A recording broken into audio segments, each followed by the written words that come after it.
Bonjour à tous, comment ça va? Ah, mercredi, MVP, ça rime. Vous allez bien?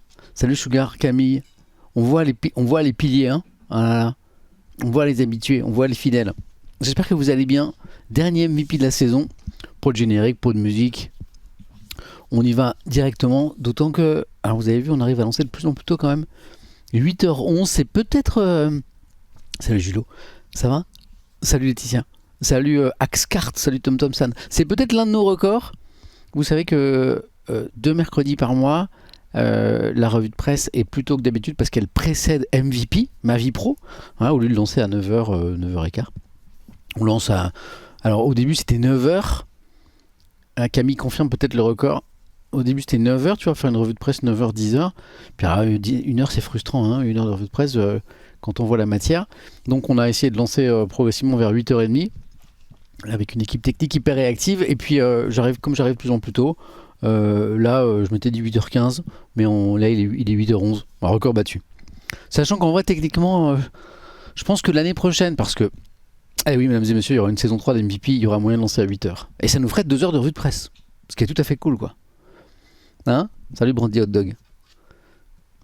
MDR, j'ai oublié qu'il y a ma vie pro. Heureusement, j'ai réussi à me réveiller. Salut Ikoussad. Bah, t'as raison en vrai de venir aujourd'hui parce que l'émission va être particulièrement cool. D'abord, dans la revue de presse, j'ai une actu intéressante. Ensuite, j'ai vraiment. C'est le dernier MVP de cette saison 2, donc c'est cool. On a des piliers. Il y a Ludovic B, il y a Tatiana, il y a Mimi Hegel. Il y a un super thème, je ne vous l'ai pas dit encore, mais on va parler de cette loi sur la transparence salariale. Alors loi, doucement, bijou. Projet de loi sur la transparence salariale transmis au Conseil d'État. Après, il faut qu'il soit inscrit à l'ordre du jour, que ça aille à l'Assemblée, au Sénat. Voilà, c'est une transcription d'une directive européenne. On est déjà en retard parce que normalement, non, toujours pas en application. Très bonne question, Sugar. Normalement, je vous en parlerai tout à l'heure, mais normalement, la France, enfin les pays européens devaient appliquer cette directive européenne à compter du 7 juin, je crois. En 2024, voilà. Bon, il y a assez peu de pays, je crois qu'il y a 3-4 pays européens qui ont déjà transcrit cette directive européenne sur la transparence salariale. Alors, transparence salariale homme-femme, mais pas seulement, transparence salariale au sein de l'entreprise. Donc, ça va au-delà de la question de l'égalité salariale entre les hommes et les femmes. C'est plus large que ça. Donc on en a fait un thème, puis vous retrouvez les rubriques habituelles. Et puis on a un invité que je suis hyper content de recevoir, puisqu'on reçoit Pierre Coffin, le papa des Mignons, le réalisateur des Mignons et des Monstres, le dernier opus de la saga Moi Moche et Méchant et les Mignons. Hein, c'est 2 franchises différentes. Vous avez Moi Moche et Méchant qui a commencé. Il y en a eu 4 à ce jour. 1, 2, 3, 4. Et des Mignons, les Mignons qui sont devenus des personnages à part entière de films d'animation. Il y en a eu 3. Et le 3e est entièrement réalisé par Pierre Coffin, parce que parfois il est en association avec un autre réalisateur, et là il est seul aux manettes. C'est peut-être son film le plus personnel. On lui le demandera tout à l'heure. En tout cas, le film, je l'ai vu et je l'ai aimé. Le Figaro l'a aimé aussi, on en parlera dans la revue de presse. Voilà. Ouais, c'est ça. D'ailleurs, l'obligation de mettre les salaires sur les annonces. Alors, attends, Laetitia, cette obligation, elle n'existe pas aujourd'hui dans la loi. A priori, c'est une obligation qui pourrait venir justement de cette transposition de la directive européenne. Mais donc, à mon avis, si tu vois des petites annonces de job avec des salaires dessus, c'est une initiative de l'entreprise, parce que ça n'est pas obligatoire légalement. La loi va le rendre obligatoire, mais effectivement, ils peuvent mettre des fourchettes hyper larges. Hein, c'est selon comment ils peuvent mettre ça, selon le profil du candidat, quoi. Là, c'est vrai que cette loi pourrait être contournée, quoi. Voilà. Mais on n'en est pas là. Il faut déjà qu'elle arrive à l'Assemblée, au Parlement. Faut qu'elle soit débattue, il faut qu'elle soit votée. Gouvernement dit fin 2026. Un peu sceptique, moi. Voilà. Mais on va en parler. Faut pas le débat avant le débat. Hein? Alors, Laetitia, c'est parce que tu es arrivé en retard. J'avais mal saisi l'info, il me semblait que c'était obligatoire à partir de juin, my bad. Alors, il y a du vrai dans ton info, c'est-à-dire que la directive européenne demandant ça, elle devait être transcrite en droit de tous les pays de l'Union européenne à partir du 7 juin. Voilà. Mais la quasi-totalité des pays de l'UE sont en retard, dont la France. Il y a 3-4 pays européens qui l'ont transcrite. Voilà. Du côté français, le projet de loi a été transmis au Conseil d'État, donc c'est le début de ce processus. Donc toutes tes infos n'étaient pas mauvaises. C'est juste que une directive européenne. Elle dit voilà, les États doivent se mettre en conformité à telle date, mais c'est pas souvent respecté. Je me rappelle par exemple, alors c'est anecdotique, hein, mais je sais plus sur quoi. Alors, je sais pas, est-ce que c'était une directive européenne? En tout cas, à une époque, la puissance des motos tout permis, enfin gros permis, en France, des grosses motos, étaient limitées à 100 chevaux, 106 chevaux, je crois, à 100 chevaux. Et c'était une exception européenne et qui ne respectait pas les lois européennes. Voilà. Et la France a été en illégalité sur cette question, mais volontairement, très longtemps, au nom de la sécurité routière. On ne voulait pas que les motards aient des motos de plus de 100 chevaux, en gros.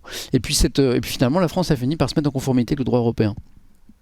Mais elle a préféré être en illégalité, et même, je crois, payer une amende sur cette question pendant des années. C'était un choix politique. Voilà. Comment on est passé des salaires à la moto, ça, je ne sais pas. Bon, est-ce que les Happy Few, les premiers de la revue de presse de ce matin, est-ce que vous voulez qu'on commence? Comme ça, on va prendre le temps. Ça va nous faire 1h45 de revue de presse, pas mal.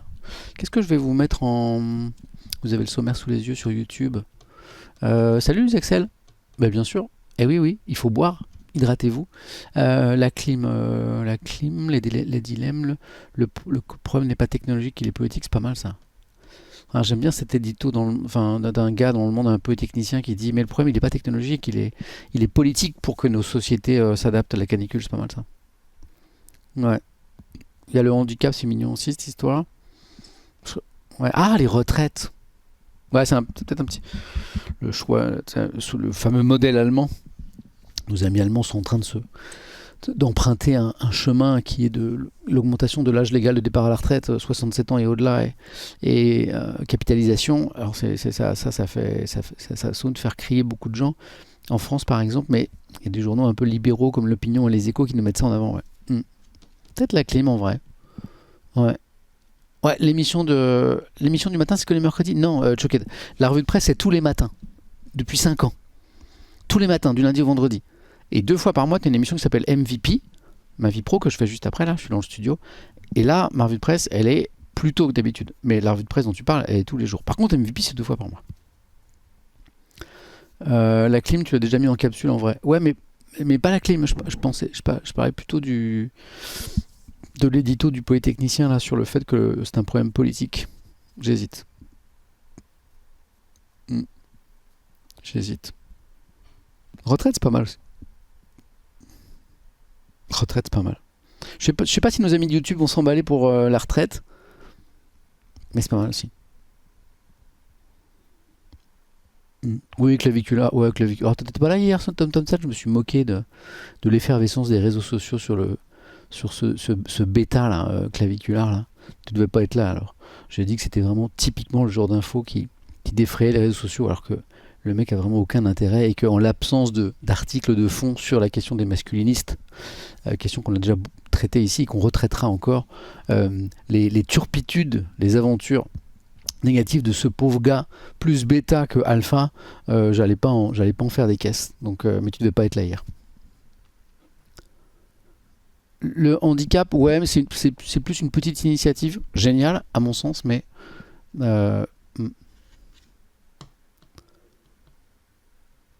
Libération a fait un papier dessus, c'est drôle, ouais, tout le monde y va, ton petit billet d'humour.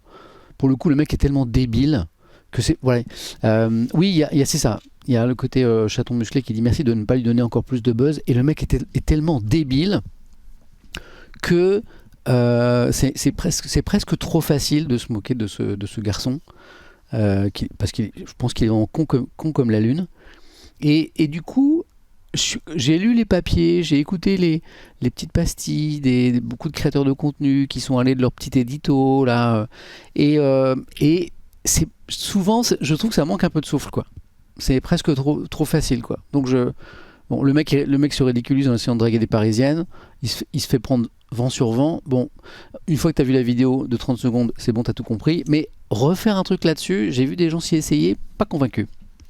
Pas convaincu. Alors, il fallait trouver quelqu'un qui aurait pris ça et qui m'aurait fait un bon gros dossier de 2 heures sur le phénomène masculiniste aux États-Unis et comment il essaye d'essaimer en France, ce qu'on a déjà traité ici par ailleurs avec certains journaux. Ça aurait été intéressant. Mais j'ai pas trouvé cet article. J'ai trouvé vraiment des trucs un peu qu'est-ce qu'il est bête, un peu facile. Puis il est con. Hein.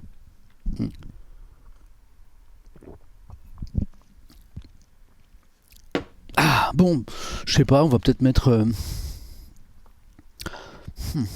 peut-être tenter la canicule quand même. Ah, la retraite, ça me tente. Allez, on mettra... Tiens, allez, je fais un pari sur la retraite. La voix allemande. Je sais pas si l'ami Mathieu, qui gère la chaîne YouTube, est avec nous déjà, mais la voix allemande. La voix allemande de la réforme des retraites, peut-être que ça peut intéresser les gens. De toute façon, c'est une question qu'il faudra se poser aussi, quoi. Sauf si on meurt tous avant de la canicule, bien sûr. Hein? Salut Quasimodo. Oui, alors, est-ce que tu peux en dire un peu plus sur ton parcours? Est-ce que tu étais journaliste dans les médias traditionnels au début de ta carrière? Je vais manquer de temps Quasimodo ce matin parce que on est en mode express ce matin. Parce que j'ai mon émission à 10h qui enchaîne là. Je pourrais te dire dans un monde normal, va voir ma page Wikipédia, mais elle fait 600 pages. C'est-à-dire qu'il y a donc 90% des infos dont on n'a rien à foutre. Pour le coup, trop d'infos tue l'info. Cette page Wikipédia, bon, elle a ses qualités et ses défauts, mais elle est... On a l'impression que je suis été président de la République quand tu vois la taille de l'article. Du coup, ça n'a aucun sens. Il y a tous les détails possibles, imaginables. Il y a limite les stages que j'ai faits. Et du coup, c'est compliqué de comprendre vraiment ce que j'ai fait. Attends, je te la fais très courte. Rêve d'enfant journaliste. Ok. Métier journaliste. J'ai travaillé grosso modo 5 ans à Radio France Internationale où j'étais présentateur en radio. C'est là que j'ai appris mon métier surtout. Et RFI c'était super. Ensuite je suis allé à iTélé, la chaîne d'info de Canal+, pendant 9 ans où je présentais les journaux et puis des émissions de débat, un petit peu tout ça, avant que iTélé devienne CNews. Après j'ai bossé pour le groupe Canal+, aussi où j'ai présenté des émissions, notamment une le midi qui s'appelait l'édition spéciale. Après comme j'aime bien changer d'aventure, je suis parti à France Télévisions. J'ai bossé 17 ans pour présenter le JT, des émissions d'histoire, des émissions politiques, des émissions de débat sur France 3 principalement, un petit peu sur France 4, France 2. Après, on m'a proposé d'animer un jeu qui s'appelle Question pour un champion, que j'ai fait pendant 10 ans, que je présente toujours le week-end. Et il y a 5 ans, j'ai découvert Twitch. Et là, je sais pas que j'ai tout laissé tomber, mais presque, parce que j'ai kiffé.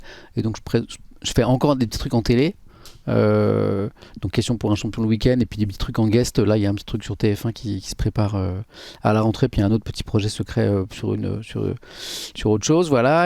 Mais 99% aujourd'hui de mon temps de cerveau disponible est consacré à Twitch. Voilà, ça c'est du Summer Express. Tout le reste que vous lirez sur Wikipédia, ça n'a aucun intérêt. Après certains disent que j'ai vécu au Japon, certains disent que j'ai vécu 2 ans au Japon. Voilà, dans ma jeunesse, pas très clair. Les infos de qualité manquent sur cet épisode. On sait pas trop, on sait pas ce qui s'est passé, on sait pas pourquoi il en parle pas plus. Bon, ceci est une autre histoire. Vous êtes prêts? On y va? On commence? Comme ça nous fera une bonne une heure et demie de revue de presse. Dès que j'ai votre go, j'y vais. L'index est prêt. Clic gauche. Suspense, let's go, c'est parti. Boum. Alors le sommaire, d'abord je vais vous raconter ce qu'on a mis ce matin dans la revue de presse. Le sommaire, je vais mettre un peu plus de luminosité. Alors je vous ai fait une grosse page canicule. Hein, attends, il faut que j'enlève le message épinglé. Hop.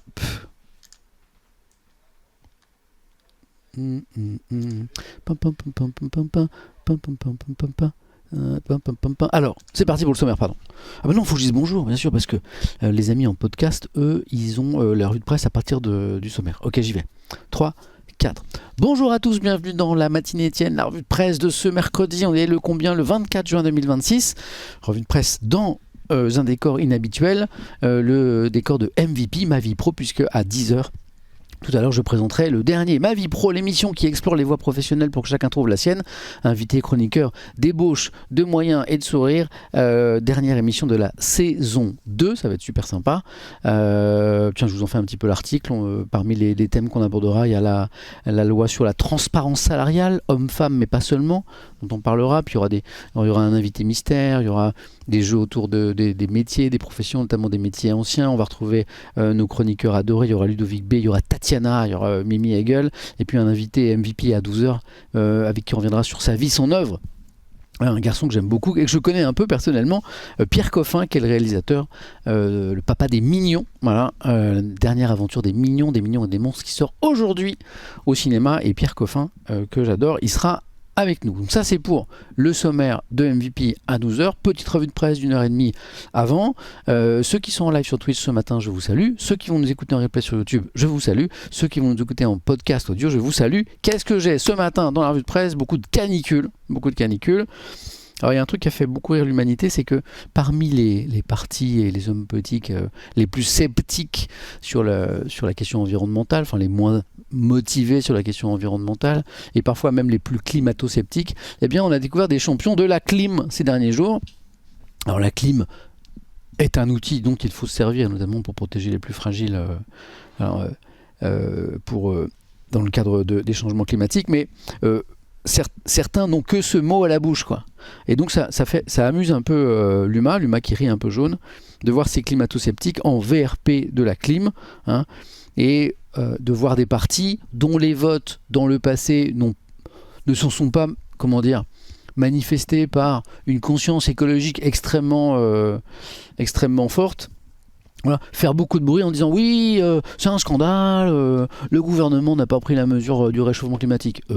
Arrêtez les gars, vous n'en parlez littéralement jamais, nous dit l'humanité.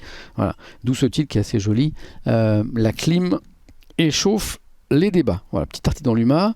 Alors, la Croix nous dit, justement, pour aller un petit peu contre, vous savez, parfois, face aux problèmes qui se posent à notre pays, notre société et puis au monde, il y a toujours des gens qui se lèvent et vont dire « Ah, bah, c'est pas compliqué, voilà la solution, avec eux, rien n'est jamais compliqué. » Voilà.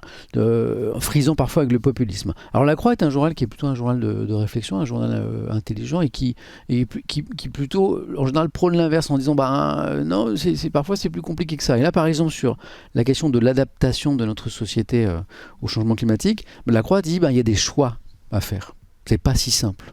Il y a des choix à faire. Le budget n'est pas extensible à l'infini. Vous savez que notre pays est endetté. Et le problème c'est qu'il y a des choix à faire. Alors où est-ce qu'on met l'accent? C'est un peu l'intérêt de ce dossier, les dilemmes de la canicule, voilà. Avec un pays qui tente de s'adapter à la chaleur sans pour autant renoncer à la transition. Parce qu'il y a l'adaptation, hein, pour le long terme, pour le court terme, l'adaptation, là, comment on survit à ces températures, par exemple, en ce moment. Et puis il y a la transition sur le long terme. Voilà. Donc on a un dossier dans La Croix qui nous explique que, à un moment, il y a des choix de société à faire et des choix finalement politiques. Et c'est là où... Il est où mon article ? Je me suis gouré de capture d'écran. C'est génial. Dans Le Monde, je me suis gouré de capture d'écran. Je suis génial, moi. Attends, ah putain, et Le Monde? Attendez, Le Monde, je peux pas le... Ah, si, c'est bon. Je me suis... J'ai pas la bonne page. Parce qu'il y avait plein d'articles intéressants sur les canicules et clairement, c'est pas le bon, là. Heureusement, j'ai Le Monde, là. Alors en direct, je trouve ça, moi je sais plus où j'ai mis ça. Heureusement j'ai mes notes, parce que le matin, quand je lis les journaux, je prends des notes. Le Monde. Page 25. Ah, je pouvais le chercher. Ah bah si, c'est celui-là. C'est lui le polytechnicien. Ah si, c'est le bon article. Si, ok. Ok, je me rappelais plus qu'il avait cette gueule-là, l'article. C'est bien lui. C'est un polytechnicien, qui est-il? Franz Lirzin, ingénieur des mines, auteur de l'ouvrage Habiter un monde qui brûle. Et lui, justement, il nous dit, c'est pas un problème technologique, la question de l'adaptation au changement climatique. C'est d'abord parce que les solutions technologiques, on les connaît. Voilà. C'est d'abord une question politique. Voilà. À un moment, il faut porter ses couilles, il nous dit quoi. Voilà, donc on lira cet article, je trouve ça intéressant. À la une des Échos, alors l'Opinion en parle aussi ce matin, alors c'est sans doute pas un hasard que ces journaux plutôt libéraux, on va dire, proches des entreprises, mettent ça en avant, mais ce matin, la presse et notamment les Échos, qui en fait même sa une, se penchent sur la voie allemande. À une époque, on disait le modèle allemand, le modèle économique allemand, là c'est la voie allemande en matière de réforme des retraites, vous savez. Et ces journaux nous invitent à aller voir ce qui se passe là-bas, voilà, puisqu'il y a un groupe d'experts en Allemagne qui vient de faire un rapport avec des recommandations choc, voilà, et en gros, la voie allemande, si j'ai bien compris, c'est assumer un âge légal de départ à la retraite de plus en plus lointain, donc 67 ans et plus en Allemagne à venir. Je suis en train de découvrir qu'en Europe, il y a des pays où dans quelques années, ce sera 72 ans. Et là, vous allez dire, mais quoi? Ouais, je sais pas, au Danemark, à l'horizon, je sais pas quand, là, on est sur du 74 ans. Voilà, s'ils changent pas la loi, parce qu'en fait, ils ont une espèce de truc automatique par rapport à l'espérance de vie. Donc si l'espérance de vie continue de s'améliorer comme ça, au Danemark par exemple, bon ils sont à fond, vous avez vu, c'est les premiers. Hein. Ils sont sur du 74. Voilà. J'ai halluciné, on lira ça. Et puis on va à Berlin, eux, donc en gros, ils feraient le pari donc, de l'allongement finalement de la vie de travail, quoi. Mais aussi de la capitalisation. Voilà. Alors, c'est pas la solution prônée par tous, mais je trouve intéressant quand même d'en parler, d'essayer de comprendre pourquoi éventuellement ça pourrait tenter l'Allemagne. De temps en temps, je mets des choses positives en avant aussi, des initiatives. Là, c'est comment dire par rapport à la question du handicap en France, on va dire que c'est anecdotique, à cette question essentielle de l'inclusion des personnes en situation de handicap dans notre société, que ce soit à l'école, au travail, dans les transports. C'est qu'une petite initiative, mais elle est cool cette initiative. Alors, je voulais vous en parler, ça se passe à Rennes. Hein, où une association qui s'appelle Fratrie propose des colocations mixtes au plein cœur de la ville entre jeunes actifs et personnes handicapées hein, qui partagent un toit sur un pied d'égalité. Voilà. Et c'est full bénéf pour tout le monde. Ça se passe super bien. Alors évidemment, c'est une petite initiative, mais je la trouvais tellement cool que je me suis dit, je vais la partager avec nos amis dans la revue de presse. Et puis on finira avec quelque chose qui va nous concerner tout à l'heure, puisqu'il y a beaucoup d'articles aujourd'hui sur ce nouveau film d'animation qui sort aujourd'hui en France, qui s'appelle Des mignons et des monstres. Hein. C'est le nouvel opus de la saga Moi, moche et méchant et mignon, qui compte avec celui-ci 7 films au total, puisqu'il y a eu 4 films Moi, moche et méchant, et il y a eu 3 films uniquement avec les mignons. Voilà. Le réalisateur, c'est Pierre Coffin, c'est un peu le papa des mignons, et il sera notre invité tout à l'heure à 12h. On va passer 1 heure avec lui. Comment de petits garçons, sans doute passionnés de dessin, on devient réalisateur à succès qui manifestement vit un kiff en faisant ces films, qui sont des grands succès populaires. On a 1 heure pour en parler. Voilà. Moi, ce qui m'intéresse, c'est, parce que le point d'arrivée, on le connaît, c'est voilà, quel est le chemin.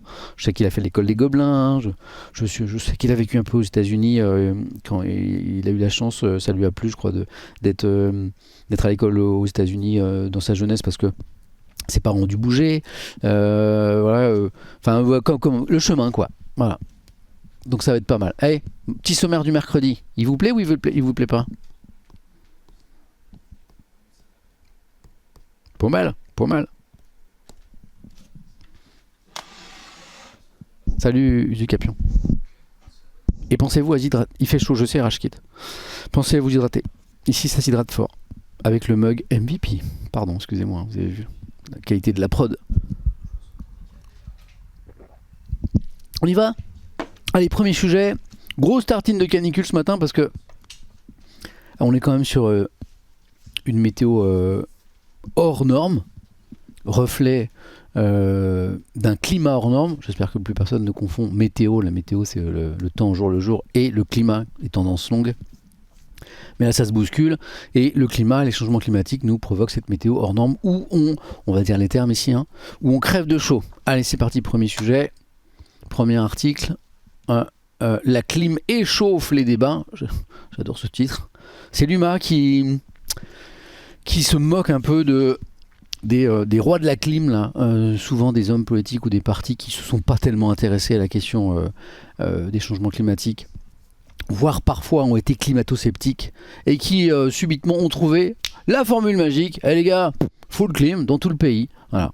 Tandis que d'autres partis qui s'intéressent plus à ce sujet disent oui, c'est l'un des outils qu'on peut mettre là à court terme pour l'adaptation, mais il faut bien d'autres choses, quoi. Donc l'UMA se moque un peu de ces gars. Droite et extrême droite défendent la généralisation de l'air conditionné, hein, c'est notamment le programme tout récemment du RN, hein, comme une solution miracle face au réchauffement, mais sans idée pour le long terme. C'est un peu le reproche fait par l'UMA. Partant de canicule, l'option clim échauffe les débats, alors que le réchauffement climatique devient difficile à nier. Ça bon, tout le monde est raccord avec cette info. Et sur fond d'inaction gouvernementale coupable, l'air conditionné alimente les polémiques. L'extrême droite y voit une solution miracle, quand la gauche invite à penser à long terme, pour une gestion globale des enjeux climatiques. Lisons l'article de l'UMA qui n'est pas très très long, qui fait une page. La France ébouillantée, c'est vrai ça, hein, la France surchauffée, mais la France bientôt climatisée. Point d'interrogation. Face au nouvel épisode de canicule très sévère que connaît le pays, l'enjeu de l'adaptation au réchauffement climatique se pose avec toujours plus de force, tu m'étonnes. J'espère qu'on n'oubliera pas ce débat, hein, quand en octobre-novembre il fera moins chaud et qu'on aura toujours ça en tête et qu'on continuera cette réflexion et qu'on n'attendra pas le mois de mai ou de juin 2027 pour reparler de ces sujets. Ce serait tellement dommage. Mais bon. Le débat politique se cristallise pour le moment sur la place à accorder à la climatisation. On l'a vu ces derniers jours dans la revue de presse. L'extrême droite, longtemps climato-sceptique, avant de reconnaître subitement qu'il y a un grave problème, c'est pas faire injure au RN et le FN hier, de dire que c'était un parti qui était en pointe sur les questions environnementales, écologiques et de changement climatique. On est d'accord, je pense. Donc, le RN, l'extrême droite, semble placer tous ses espoirs dans cette solution. Les troupes de Bardella et Le Pen, qui jugeaient encore récemment les rapports du GIEC trop alarmistes, ça on ne l'invente pas, font désormais mine de se désoler de l'inaction gouvernementale. Donc ceux qui, il y a quelques semaines, quelques mois, jugeaient les rapports du GIEC trop alarmistes, aujourd'hui dénoncent l'inaction du gouvernement en matière environnementale. Bon, à un moment ça va se voir. Et plutôt que de travailler sérieusement sur les causes de la surchauffe, sur ses conséquences, ses politiques d'atténuation et d'adaptation, pour que ce soit vivable à long terme, le RN se démène pour crier partout « Vive la clim », la solution miracle, en plus d'instruire le procès de la gauche qui serait idéologiquement anti-clim. Alors que quand on regarde dans le détail, c'est pas tout à fait le cas. C'est juste que vous avez des gens, notamment à gauche, qui disent c'est pas la seule solution. C'est peut-être l'un des outils, mais c'est sûrement pas la seule solution. Si je suis élu à l'élection présidentielle, je mettrai en place un plan massif de climatisation, a claironné vendredi Marine Le Pen. Alors, c'est marrant parce que, d'après les articles que j'ai lus, quand on va voir le programme politique du RN, le programme présidentiel notamment du RN, il n'y a pas de trace de cette annonce. Donc c'est une annonce médiatique là, de ces derniers jours, mais dans le programme, d'après les infos que j'ai trouvées, dans le programme présidentiel du RN, il n'y a pas cette mesure full clim là. Donc c'est vraiment un truc un peu récent. Et vous allez me dire, ouais mais Sam, c'est des gens sérieux, donc forcément ils ont chiffré ça. Marine Le Pen, elle annonce, c'est quoi ces mots ? Un plan massif de climatisation, donc elle a dû chiffrer, sans doute. Parce qu'il y a la présidentielle qui approche, donc à un moment il faut être sérieux. Bah non. On ne sait pas combien ça va coûter et on ne sait pas comment ça va être financé. Son allié de l'UDR, Éric Ciotti, propose de son côté une loi pour rendre obligatoire la clim dans les écoles et les EHPAD. Bon, là, même si je n'ai pas beaucoup de sympathie pour l'UDR, c'est vrai que dans les écoles et les EHPAD, on va peut-être faire quelque chose quand même. La promesse fait sourire le ministre de l'Éducation nationale, Édouard Geoffrey. Ce qui est bien, c'est que les gouvernements changent tellement vite que moi, je ne connais pas les ministres. Bon, je lis les journaux pourtant tous les jours, mais je ne vois pas bien qui est Édouard Geoffrey. Le RN, dit-il, a déposé un amendement pour baisser de 400 millions d'euros le fonds vert. Ah, cette phrase, elle est mythique. Le RN a déposé un amendement pour baisser de 400 millions d'euros le fonds vert qui sert précisément à rénover les écoles et notamment à les climatiser. Ça, c'est génial. Ça, c'est génial. D'un côté, t'as Marine Le Pen qui demande un plan full clim pour la France, et de l'autre côté, le gouvernement dit « Ouais, mais vous avez voté contre le budget pour le faire dans les écoles. » Bon, l'UMA dit le gouvernement, calmez-vous parce que vous n'êtes pas terrible non plus. L'UMA écrit sur le sujet, le gouvernement ferait pourtant mieux de regarder son bilan. L'enveloppe du fonds vert est passée de 2,4 milliards en 2024 à 837 millions en 2026, dont près de 20% ont été gelés. Ça, c'est le truc classique. On annonce des grands plans verts, voilà, avec des chiffres de fou, et là on se dit ouais, ils ont bien pris la mesure du truc. Et après, tu réduis les crédits et tu réduis le truc des 2/3 parce qu'il n'y a plus de sous. Depuis, le record de la journée la plus chaude de l'histoire du pays a été battu, je crois que c'était hier. 54 départements placés en vigilance rouge canicule, 1800 établissements scolaires fermés, 8000 autres ont aménagé leurs horaires.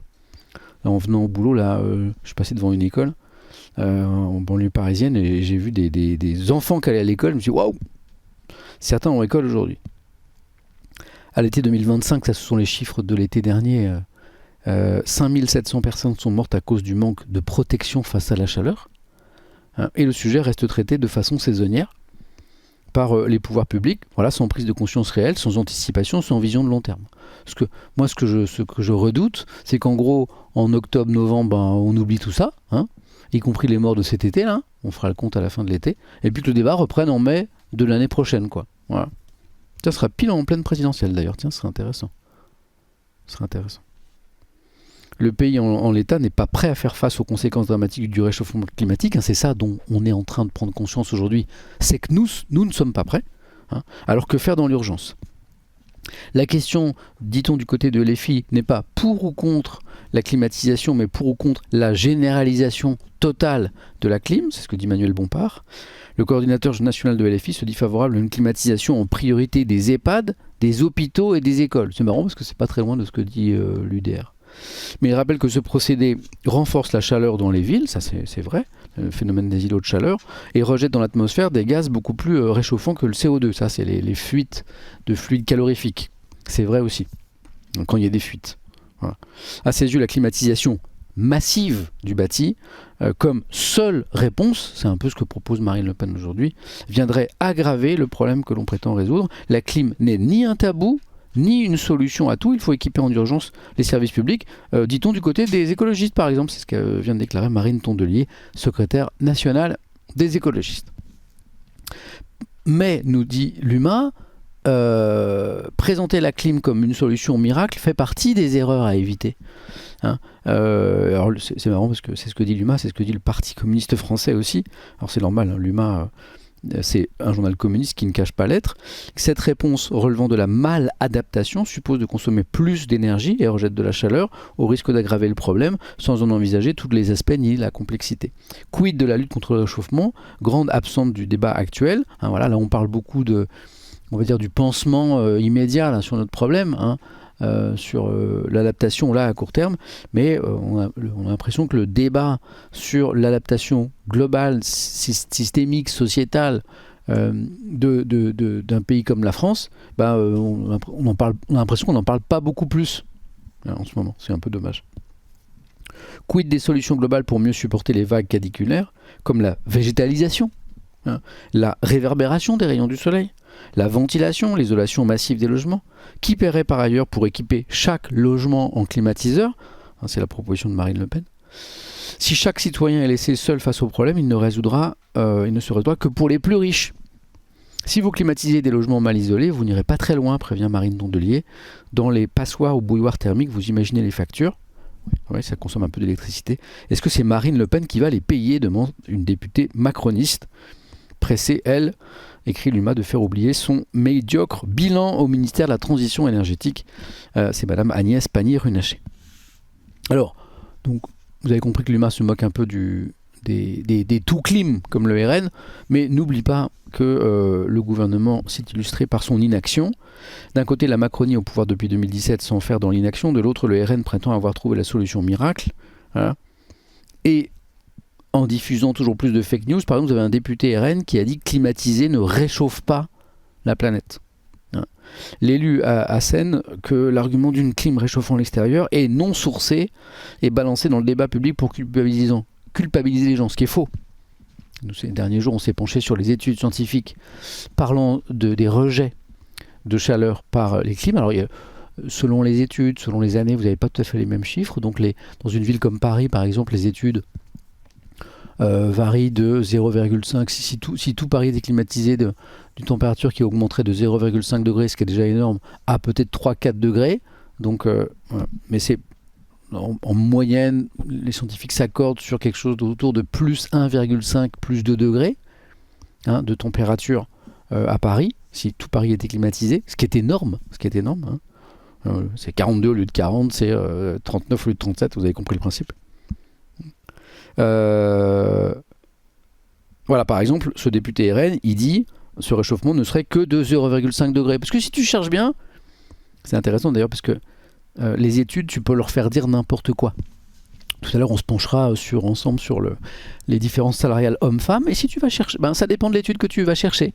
Tu vas chercher certains chiffres européens, certains chiffres de l'INSEE. Tu peux faire dire, en gros, tu peux te saisir de l'étude qui t'arrange bien. Ah bah là c'est pareil, en matière de rejet de chaleur par les clim, si tu vas chercher certaines études, tu vas trouver ce chiffre de 0,5, et puis tu vas chercher d'autres, tu vas trouver un chiffre de 4 degrés. Évidemment, énorme surprise, ce député RN, lui, est allé chercher l'étude de 0,5. Le climatologue Christophe Cassou pardon, rappelle que la climatisation rend le système vulnérable en aggravant la chaleur extérieure et en accentuant la demande d'énergie. Dans un pays comme la France, où nous avons la chance d'avoir une énergie très décarbonée, c'est un moindre mal grâce à l'énergie nucléaire, mais vous savez que ce n'est pas le cas dans tous les pays. Sans doute le RN n'a-t-il pas lu les travaux de ce climatologue, lui qui propose d'appuyer sur l'accélérateur pour foncer droit dans le mur. En attendant, selon un sondage Ipsos, 78% des Français estiment que la clim est préjudiciable à l'environnement. Mais tous souffrent de la canicule et se désolent du manque de solutions à court comme à long terme. Alors que le réchauffement pourrait atteindre les 4 degrés supplémentaires d'ici à 2100, il y a urgence à apporter des réponses durables et globales. La gauche appelle à user de toutes les solutions vertueuses et efficaces possibles, dont une dose de climatisation, mais sans croire au saint SAINT climatiseur, lequel cumule les inconvénients: faible efficacité énergétique, pic de charge sur le réseau électrique, présence de fluides frigorigènes qui contribuent aux émissions de gaz à effet de serre, même s'il y a une loi européenne qui devrait normalement les réduire, aggravation de l'effet d'îlot de chaleur par le rejet d'air chaud à l'extérieur. Voilà. Mais peut-être que le RN n'a pas lu ce plan national au changement climatique, ironise l'humanité. Je vous lis un petit peu avant d'enchaîner avec le deuxième article, les dilemmes de la canicule avec la Croix.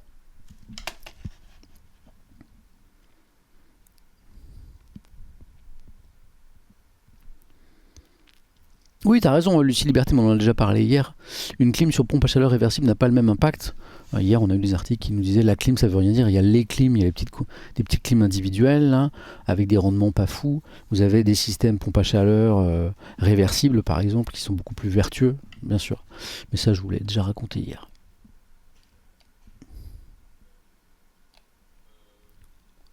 Oui, tu as raison, Carweran, sur les petites parties des études.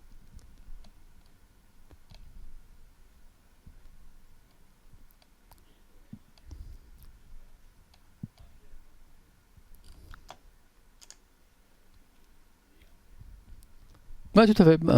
Poulopo a raison. Dans Le Monde, un article indique que l'auteur de l'étude qui indique un réchauffement de 0,5 degrés à Paris a lui-même relativisé les résultats en indiquant des réchauffements probables plus importants. Ouais, et on a cité cet article hier, dans la revue de presse d'hier matin. Voilà. C'est la faiblesse de cette revue de presse, c'est que parfois je ne rappelle pas ce que j'ai dit hier ou avant-hier, parce que sinon on n'en finirait pas, mais tu as tout à fait raison. Mais manifestement, ce député RN, vous voyez, il a pris ce qui l'intéressait. Par contre, il a pris cette étude qui paraît de 0,5, mais il n'a pas allé voir le fait que le scientifique derrière cette étude lui-même dit aujourd'hui qu'il faudrait sans doute réviser ses chiffres. Voilà.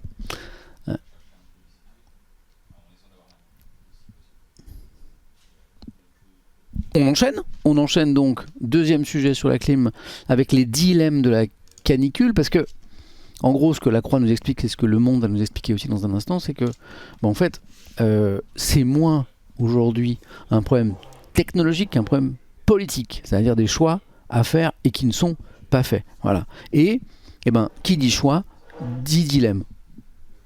Il y a les travaux, il y a un mec avec une perceuse. Bon. C'est quoi? C'est une perceuse? Ok, super. C'est une perceuse. Qu'est-ce que nous dit la Croix? Alors que de manière inédite, la France connaît en juin sa deuxième vague de chaleur précoce de l'année, chacun prend conscience d'une évidence: nous ne sommes pas prêts à affronter des canicules aussi fortes, surtout si elles doivent devenir plus intenses encore. Alors que faire? Alors je vais vous dire l'essentiel de cet article. Voilà. Donc déjà il y a les chiffres qui à chaque fois sont atterrants. Benoît Granier, porte-parole de l'association environnementale Réseau Action Climatique, nous rappelle qu'avant 1990, les canicules c'était une fois tous les 5 ans. Depuis 2010, c'est désormais en moyenne 2 par an. Voilà. Et si la France n'est pas prête à affronter la vague de chaleur actuelle, elle l'est encore moins pour celle qui se prépare. Ambiance. Voilà. Depuis le traumatisme de la canicule de 2003, vous vous en souvenez, c'est 15 000 morts en France. Les pouvoirs publics ont commencé à mieux appréhender sur le sujet.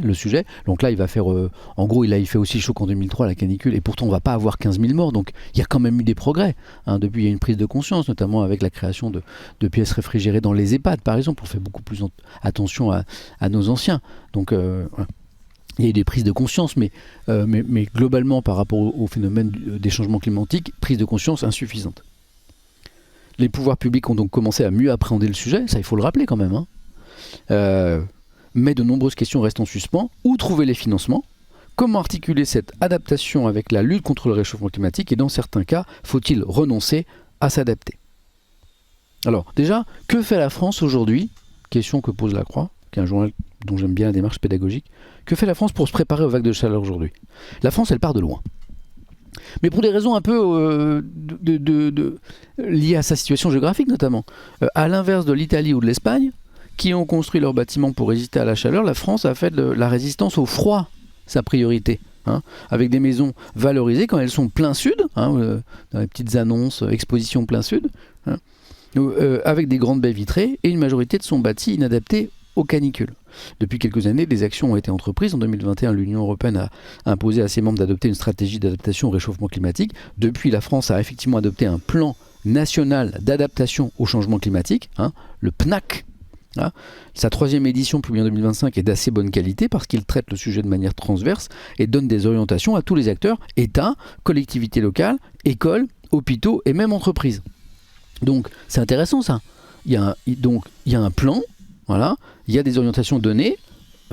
Après, le problème, c'est que tout ça n'est pas forcément suivi des faits, notamment parce qu'il n'y a pas forcément de budget. Voilà.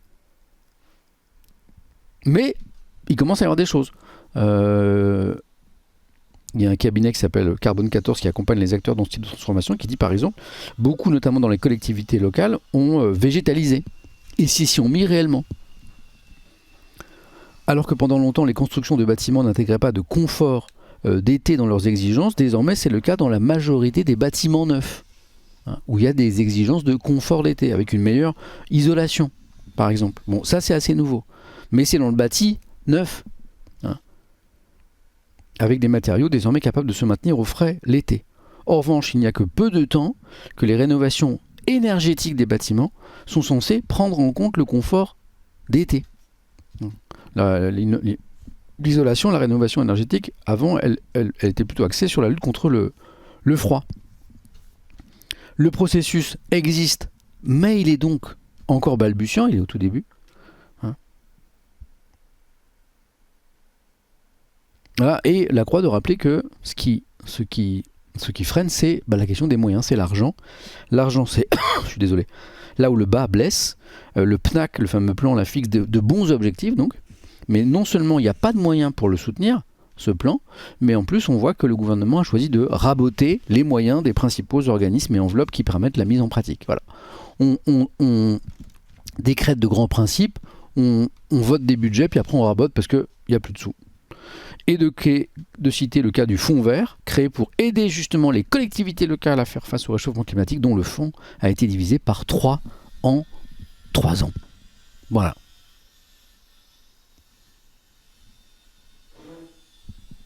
Désolé pour les travaux. Il y a les gens dans un studio au-dessus qui pensaient que c'était une bonne idée de faire des travaux pendant la revue de presse. Bon, c'est bien, c'est la vie, c'est bien, j'aime bien, c'est la vie, la vie se poursuit. Pourquoi c'est bien. Un chantier, c'est un signe de bonne santé économique, il se passe des choses. S'adapter, donc s'adapter à ce qui se passe en ce moment. Est-ce renoncer à lutter contre le réchauffement climatique? En ces temps de disette budgétaire, est-il raisonnable de penser qu'on aura assez d'argent à la fois pour lutter contre le réchauffement climatique, en décarbonant nos usages notamment, et pour s'adapter, donc le diptyque adaptation et transformation, et pour s'adapter à un réchauffement de 4 degrés prévu en métropole en 2100, ce qui implique des pics de chaleur extrêmes pouvant dépasser bientôt les 50 degrés. C'est peut-être en train de monter une clim au-dessus, ouais. Ils sont peut-être en train de monter une clim, ouais. On entend par exemple des discours qui disent que faire de l'adaptation, c'est renoncer à l'atténuation du réchauffement. Et d'autres qui disent que le combat contre le réchauffement est perdu et qu'il faudrait mieux tout miser sur l'adaptation pour protéger les gens. Mais en réalité, ça ne se passe pas comme ça. Quand c'est bien fait, il faut faire les deux en même temps. Si la clim, par exemple, on revient à la clim, avec laquelle on a tendance à opposer adaptation et atténuation, est actuellement dans toutes les têtes, voilà, il existe toute une série de palettes de solutions qui permettent à la fois l'adaptation et l'atténuation. Le fameux PNAC, le plan, la liste à destination des acteurs privés et publics, une série de pistes. Sur le bâtiment, une isolation de 10 cm permet d'améliorer le niveau de confort de 20 à 50%. L'occultation des fenêtres de 30 à 50%. Une ventilation efficace l'augmente de 33 à 50%. La végétalisation des villes, qui rafraîchit par ombrage et par évapotranspiration, est aussi efficace. En fait, il faut faire tout ça. D'après une étude scientifique portant sur plus de 100 villes dans le monde, les parcs urbains refroidissent l'air d'environ 3,2 degrés en moyenne. Moi, je vais déménager en Norvège. Alors, attends. Ah oui, non, c'est le Danemark. Pardon, parce qu'il y a un pays qui veut que les gens travaillent jusqu'à 72 ans là-bas, à la retraite. Donc, j'allais te dire, va pas là-bas. Non, mais c'est au Danemark. Parce qu'en fait, là-bas, tu auras peut-être frais, mais tu vas crever avant d'arriver à la retraite. Ouais.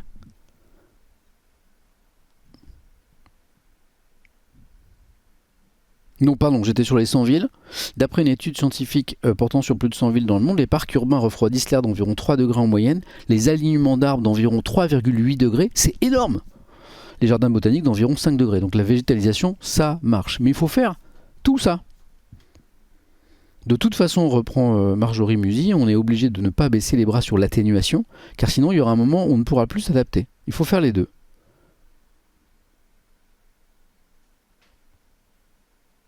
Alors attention, alerte rouge. C'est ce que dit Vincent Viguier, chercheur. Plus les pics de chaleur sont extrêmes, plus les solutions d'adaptation se compliquent. Explication. Par exemple, il y a peu de végétaux qui résistent à 50 degrés. C'est-à-dire végétaliser, c'est bien. Mais en fait, à 50 degrés, tout va cramer, quoi. Et ceux qui peuvent le faire sont ceux qui vivent dans le désert. Et non seulement ils ne font pas d'ombre, donc les végétaux, mais ils ont tendance à fermer leurs stomates pour ne plus évapotranspirer. Du coup, leur intérêt en ville est faible. Aïe. Voilà. Bref, résume-t-il, l'adaptation est obligatoire, mais elle ne risque de servir à rien sans atténuation. Faut faire les deux. Faut faire les deux.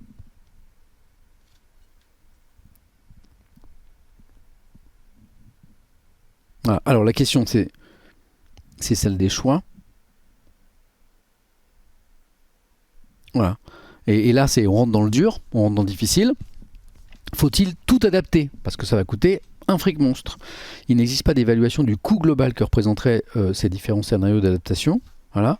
Mais une étude parue en 2024 estime que rien que dans le bâtiment, un réchauffement de 4 degrés en France pourrait conduire, en plus des investissements déjà prévus en matière de rénovation, à un coût additionnel compris entre 1 et 2,5 milliards d'euros par an pour la construction neuve et plusieurs milliards d'euros par an pour le parc existant. C'est un fric monstre, hein. L'étude parle aussi de centaines de milliards d'euros à quelques milliards d'euros par an pour les transports et de 1,5 milliard d'euros par an pour l'agriculture, deux secteurs très impactés par, j'ai dit centaines de millions d'euros, hein, pour le transport. C'est parce que milliard c'est trop. Très impactés par la chaleur extrême. Il va donc falloir faire la balance, alors ça c'est ce qu'on n'aime pas faire, la balance entre le niveau d'investissement qu'on est prêt à mettre et le niveau de confort dégradé qu'on est prêt à accepter. Voilà, il va falloir choisir.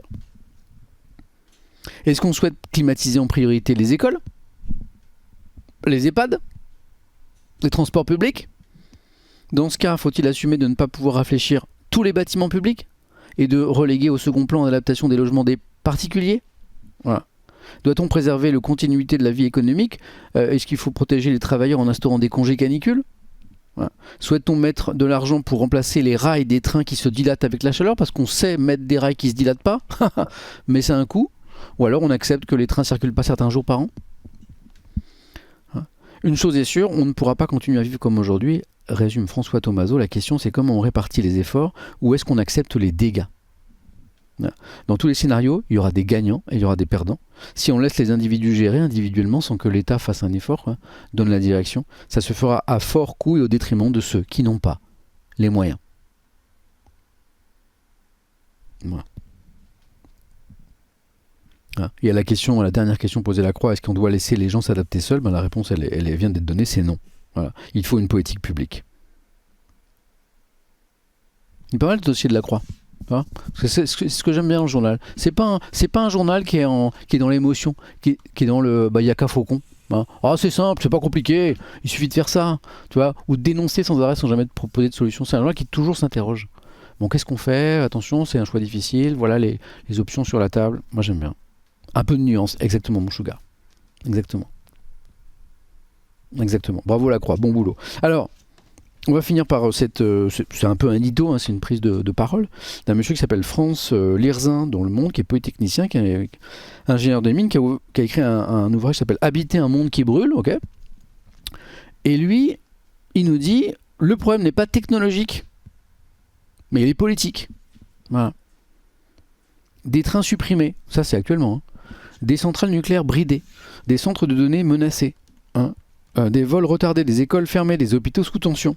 Ce tableau évoque un pays en crise, une guerre, une pandémie. C'est pourtant la France de juin. Confrontée à sa deuxième vague de chaleur de l'année, une France ordinaire dans un été qu'il est de moins en moins. La France possède l'une des infrastructures les plus denses du monde, un réseau ferroviaire parmi les premiers d'Europe, un parc nucléaire assurant les 3/4 de sa production électrique, des autoroutes, des fibres optiques, des data centers qui font tourner l'économie numérique. C'est une fierté nationale, c'est un atout réel. Cependant, ces infrastructures ont été conçues, tout ce qu'on vient d'évoquer là, pour fonctionner dans un autre monde, un autre climat. Construites entre les années 1850 et les années 90, elles ont été calibrées pour un climat tempéré et stable, qui n'est plus le nôtre. Le résultat est visible chaque été, un paradoxe saisissant. Au moment où la demande d'électricité explose, la production se contracte. Sans adaptation, les pertes nucléaires liées aux contraintes environnementales pourraient passer de 0,3% aujourd'hui, ce qui est pas grand-chose, à 1,5% en 2050. Les data centers, socle de l'économie numérique et de l'IA, ne sont pas épargnés. Plus d'un quart des projets français seraient déjà à haut risque climatique dès 2026. Les dommages pourraient être multipliés par 4 d'ici la fin du siècle. Le changement climatique n'agit pas comme une bombe, il agit comme un poison lent. Il accélère le vieillissement des équipements, fragilise les systèmes jusqu'au point de rupture, les routes se dégradent plus rapidement, les ouvrages d'art, les bâtiments publics vieillissent plus vite que prévu, encore de la thune, avec des budgets qui n'ont pas été calibrés pour cette accélération. Peu à peu, des territoires, des biens deviennent non assurables. Or, c'est intéressant ce que dit ce monsieur, les solutions existent et elles sont nombreuses. On sait construire des voies ferrées qui résistent à la chaleur. On sait construire des bâtiments rafraîchis avec ou sans climatisation grâce à la ventilation naturelle, aux matériaux adaptés. On sait végétaliser les villes, hein, toitures végétalisées, cours d'école désimperméabilisées, corridors arborés. Hein, des solutions fondées sur la nature offrent un rafraîchissement urbain durable moins coûteux que le tout technique. Les systèmes d'alerte précoce permettent d'anticiper les pics de chaleur, de déclencher des plans canicules coordonnés, par exemple fermeture préventive d'établissements scolaires, activation de centres de rafraîchissement, adaptation des horaires de travail. Ce n'est pas de la gestion de crise improvisée, c'est de la résilience préparée. Oui, c'est ce que dit Aokayas à l'instant. On sait le faire, mais on ne sait pas s'y mettre. Bah oui. Le problème n'est donc pas technologique, il est politique. Voilà, c'est pour ça que parfois quand quelqu'un dans le chat me dit moi je ne m'intéresse pas à la politique, je dis ben, le problème c'est que tout est politique. Tout dans notre quotidien est politique. Voilà. Et si tu t'intéresses pas à la politique elle s'intéresse à toi. Voilà. Donc ça, et lui il dit le problème n'est pas technologique, il est politique. Comment mettre en œuvre ces solutions à grande échelle dans un parc vieillissant avec une gouvernance claire sur ce qui relève de la solidarité nationale. En gros, ce que nous disent beaucoup d'articles ce matin, c'est que si on n'agit pas, ben, les plus aisés, les plus à l'aise, les plus riches d'entre nous arriveront toujours hein, à acheter les maisons, les apparts qui vont bien, de climatiser comme il faut, voilà, bref, etc. Vous avez bien compris le principe, de se protéger contre ça, voilà, mais pas les plus fragiles. Donc il y a, au-delà de ces questions climatiques, des questions de solidarité nationale. Le défi est donc avant tout financier, mais ça vous l'avez compris. La Commission européenne estime le besoin à 30 milliards d'euros par an pour l'Europe, dont 5 milliards pour la France pour ses seules infrastructures. 1 euro investi, donc c'est beaucoup d'argent, mais lui il dit il faut le faire. Lui il faut le faire pourquoi ? Parce que 1 euro investi dans l'adaptation en rapporte 10 en coûts évités. 1 euro investi dans l'adaptation au changement climatique dans un pays comme la France en rapporte 10 par rapport au coût évité. Ne pas agir, c'est choisir de payer bien davantage plus tard dans l'urgence et sans maîtrise. Voilà. Alors, c'est des questions très concrètes. peut-on imaginer un pays dont les infrastructures essentielles, on vient de parler des transports par exemple, fonctionnent à moitié pendant 5 mois de l'année? La réponse est non. Un pays dont les transports ralentissent quand il fait chaud, dont les centrales se brident quand la demande est maximale, quand les data centers sont à risque, pays dont l'attractivité s'érode, dont la souveraineté se fragilise. Puis moi je vais plus loin, est-ce qu'on va s'habituer à une école qui sera fermée sur le temps scolaire 2 mois par an, quoi, ou 1 mois par an, ou les entreprises où les salariés qui sont en train de crever au boulot, effectivement il y a un mois de l'année où ils bosseront moins ou pas du tout, ou avec moins de rentabilité parce qu'ils seront épuisés, quoi. L'adaptation est par nature un enjeu collectif, c'est à l'échelle d'un territoire, un bassin versant d'un réseau de transport que la résilience prend son sens. Le confier à des initiatives privées non coordonnées, c'est s'assurer qu'elle sera inégale et injuste. Il faudra une mobilisation conjointe de l'État, des acteurs privés, une vision à long terme, le courage politique d'inscrire ces investissements dans la durée plutôt que de les reporter à la prochaine crise. Pardon, mais c'est de ça notamment que les candidats à la présidentielle de 2027 devraient nous parler beaucoup aujourd'hui. La France n'est pas en guerre, elle est en transition forcée dans un calendrier que le climat impose. La vraie question n'est plus de savoir si nous devons nous adapter, mais à quelle vitesse et avec quels moyens. L'adaptation est un investissement dans la continuité de ce que nous sommes. Voilà, pas mal ce petit article. Voilà. Je pense qu'il y a beaucoup de vérité dans ce qu'on vient de lire. Quelle heure il est, ça va? 9h06, ça va. 10h MVP. On est bien. Faut-il pas refaire le parc immobilier? Bien sûr, Xintox. Mais les budgets de ça, c'est gigantesque.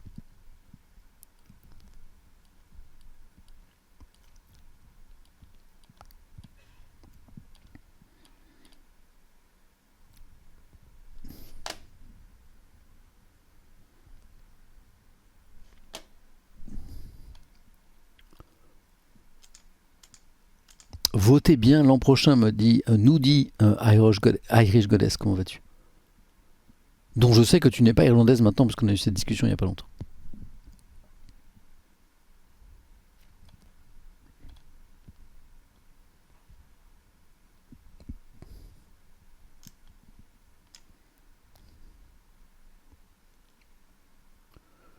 Ah, je travaille dans la construction, me dit Xintox, et je vois bien le coût de tout cela.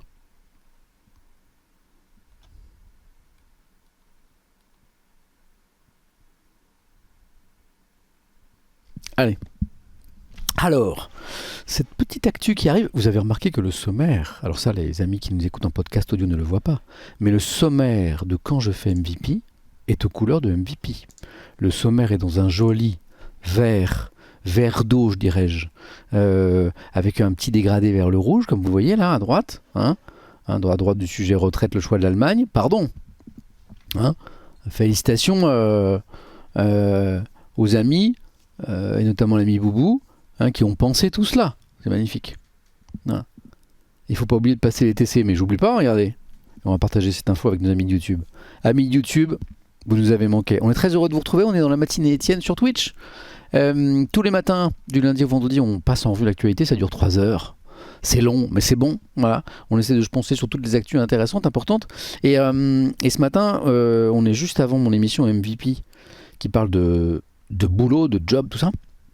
Dans la revue de presse de ce matin, il y a une info qu'on voulait partager avec vous, c'est le modèle allemand. Vous savez, en France, on a beaucoup entendu en matière économique certains politiques nous dire pendant une dizaine d'années le modèle allemand par rapport au travail, par rapport à l'industrie. Bon là, on n'en parle plus trop parce qu'ils ont en gros les mêmes problèmes que nous, voire plus, notamment avec une économie qui repose beaucoup sur l'industrie, et une industrie qui souffre aujourd'hui, je pense notamment à l'industrie automobile allemande. Donc on entend moins parler de ce modèle allemand, mais voilà que la petite musique, elle revient, mais avec cette fois dans des journaux un peu libéraux comme l'Opinion et les Échos ce mercredi matin, la question du modèle de retraite allemand, puisque tous les pays peu ou prou sont concernés par la question de la réforme des retraites, avec une population qui vieillit, de plus en plus de gens qui arrivent à la retraite et de moins en moins de salariés pour cotiser. Vous connaissez le sujet. Alors les Échos nous disent mais il faudrait peut-être regarder ce qui se passe en Allemagne. Bon, qu'est-ce qui se passe en Allemagne? La révolution allemande, allez hop, let's go. Les grands mots tout de suite. Le gouvernement de Friedrich Merz se dit prêt à suivre les recommandations choc d'un groupe d'experts. Proposition choc, déjà, tu flippes, tu dis qu'est-ce qu'ils ont fait encore? Salariés et entreprises seraient désormais obligés de cotiser en plus à un régime par capitalisation. Et voilà, le fameux régime par capitalisation. Il va falloir mettre de côté en plus pour son système de retraite. Alors le problème, c'est que c'est en plus des cotisations retraite dans un système par répartition. À un moment, il va falloir parler de ça. L'âge de départ augmenterait encore selon l'espérance de vie, comme déjà dans plusieurs pays européens. Et c'est là que je me suis rendu compte en lisant la presse ce matin qu'il y avait un pays comme le... j'hallucine, comme le Danemark, où à terme, on est sur un âge légal de départ à la retraite de... Vous êtes prêts? 74 ans. Salut tante Poix, merci pour ton message. 74 ans. Danemark. Alors ceux qui veulent, ceux qui ont chaud là en France là, et qui disent tiens je vais aller au Danemark, je vais aller vivre au Danemark, je vais m'expatrier, je vais aller choper un peu de frais. Doucement, hein, si vous voulez pas travailler jusqu'à 74 ans. Allez, lisons ce dossier là. Les experts mandatés par le gouvernement allemand pour proposer une réforme du système de retraite suggèrent d'obliger assurés et entreprises à cotiser une retraite par capitalisation. Tiens, c'est quoi le petit bug tout gris? C'est revenu. Ils incitent également à lier la durée de vie active à l'espérance de vie. Vous vivez plus longtemps, vous allez travailler plus longtemps. Lisons cet article des Échos. Donc c'était mardi, c'est de l'info est toute fraîche. Les 13 membres de cette commission chargée de réfléchir à une réforme du système de retraite en Allemagne ont remis le rapport au chancelier Friedrich Merz. Voilà. 170 heures de discussion, 80 pages, 33 propositions clés. Voilà, avec l'objectif de garantir une protection fiable pour les personnes âgées sans pour autant imposer une charge excessive ni de longue haleine aux cotisants. Donc l'idée c'est de ne pas augmenter les cotisations retraite, ni d'augmenter le coût des retraites pour le budget de l'État, le budget fédéral. Voilà. La ministre social-démocrate Barbel Bass a même comparé ce rapport à une œuvre d'art. Waouh, une œuvre d'art à part entière. Tant il s'apparente à un travail d'équilibre entre toutes les parties prenantes. Une œuvre d'art.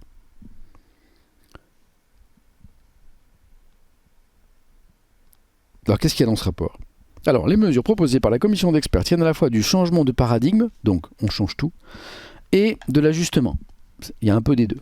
Le point le plus important est l'introduction d'un volet de financement par capitalisation, en plus du régime actuel par répartition. En France, ça existe déjà. Allez, les experts là, des questions financières et des retraites, là, la capitalisation, ça existe déjà en France. Ça s'appelle comment? Allez, interro. Sortez-moi une copie double, mettez le nom en haut à gauche, la date. Comment ça s'appelle? C'est. Ah, le premier. Bah là, merci. C'est voilà, vous avez gagné, ça qui reste, Sugar, Pathos. C'est le PER, c'est le plan épargne retraite. Voilà. Et qui a de plus en plus de succès. Il y a de plus en plus de Français qui ouvrent un PER, un plan d'épargne retraite, pour mettre de l'argent de côté pour financer leur retraite. Voilà. Parfois, d'ailleurs, c'est abondé par l'entreprise. Ça, c'est cool quand l'entreprise met au pot. Sauf que c'est pas obligatoire. Voilà. Et puis, pardon, mais pour ouvrir un PER, encore faut-il en avoir les moyens. Hein? Oui ou non?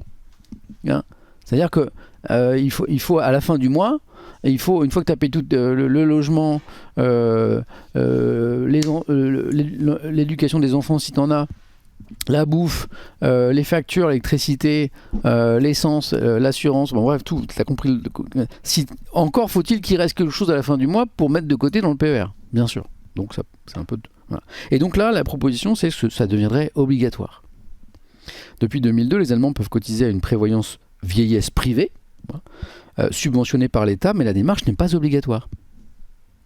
Dans ce rapport, la Commission sur les retraites propose de changer les choses et de s'inspirer du modèle suédois en prélevant une cotisation supplémentaire de 2%, donc là ça deviendrait obligatoire, financée à part égale par les employeurs et les salariés. Ces cotisations seraient gérées de manière centralisée et investies sur les marchés financiers. Le tout avec l'objectif de générer des rendements de 3 à 5%, afin de stabiliser, voire d'augmenter même le niveau des pensions à l'horizon 2040-2050. Le taux de cotisation serait de 0,5% à partir de 2028 et monterait à 2% en l'espace de 4 ans. Ce serait progressif. En Suède, vous avez la même chose avec un montant de cotisation obligatoire pour cette retraite par comment on appelle ça, par capitalisation. En Suède, on est à 2,5%.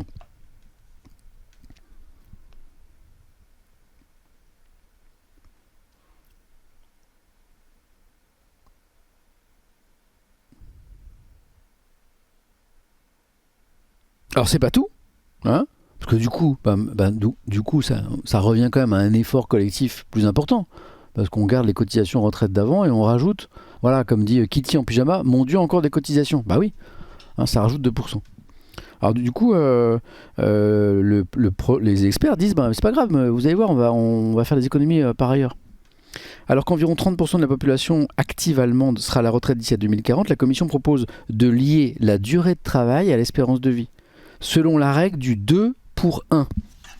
Autrement dit, si l'espérance de vie augmente d'1 an, les 2/3 de cette augmentation, 8 mois, se traduiraient par une durée de vie active supplémentaire de travail, si t'es pas au chômage, et 1/3, soit 4 mois, par une hausse de la durée de vie passée en retraite.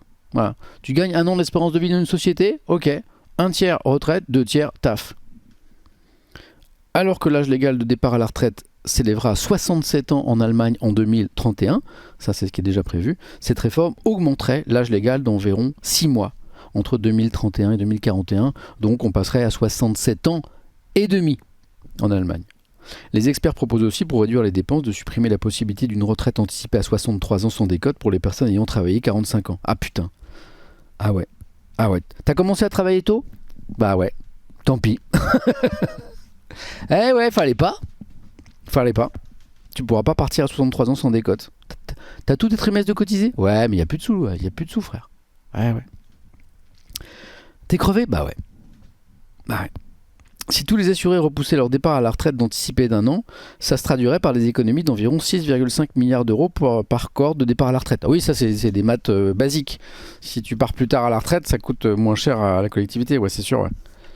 Pas besoin d'être économiste. Pour augmenter les volumes de cotisation, les experts suggèrent aussi, une nouvelle piste, d'inclure les travailleurs indépendants dans le système de retraite obligatoire. Ah bah voilà autre chose. Ils vont être contents les gens à leur compte. Alors vous êtes à votre compte, donc avec le risque que ça implique, hein, voilà. En général il n'y a pas de chômage, voilà, tu peux être tributaire de plein de choses, il n'y a pas de sécurité, voilà. Mais tu vas quand même cotiser avec les autres, hein.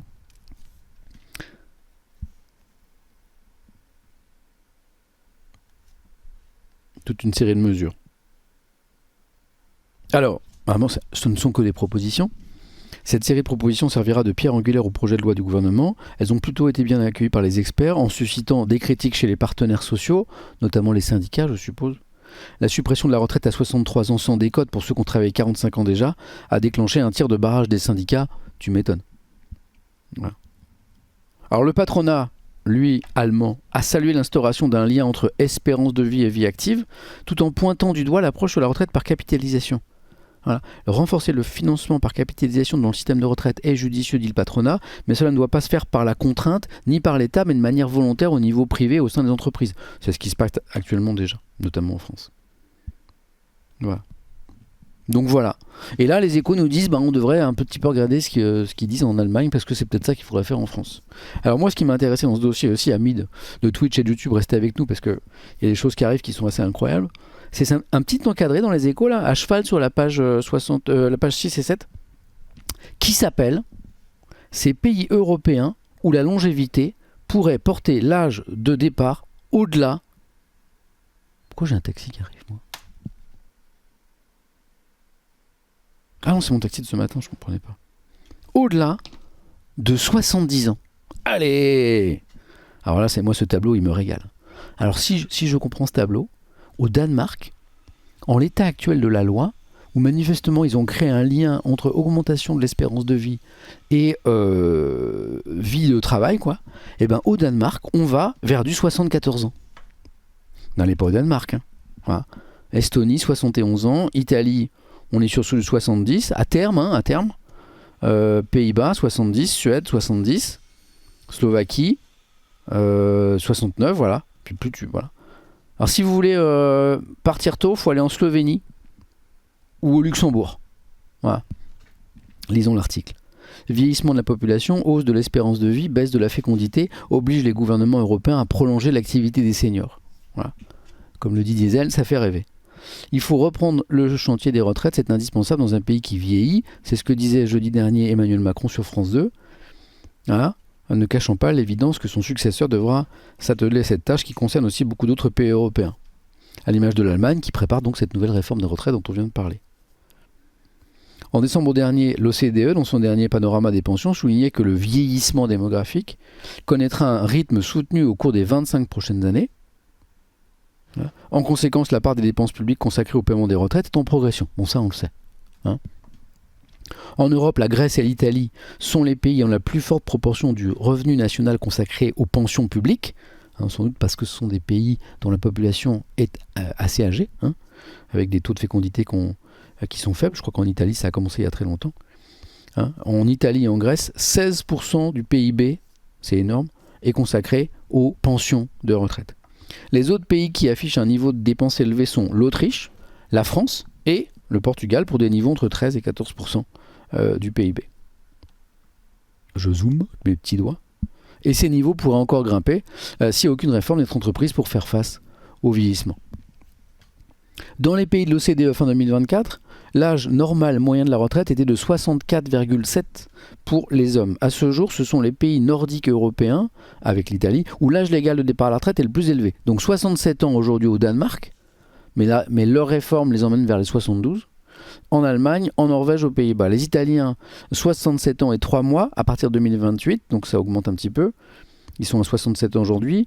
Suède, 66 ans. La France, 64 ans à l'horizon 2023, sauf changement du gouvernement décidé après 2027, 64 donc. La Grèce et la Slovénie, 62. Tous ces seuils vont cependant évoluer dans le futur. Lié à l'âge légal du droit à la retraite, la sortie effective du monde du travail intervient souvent avant.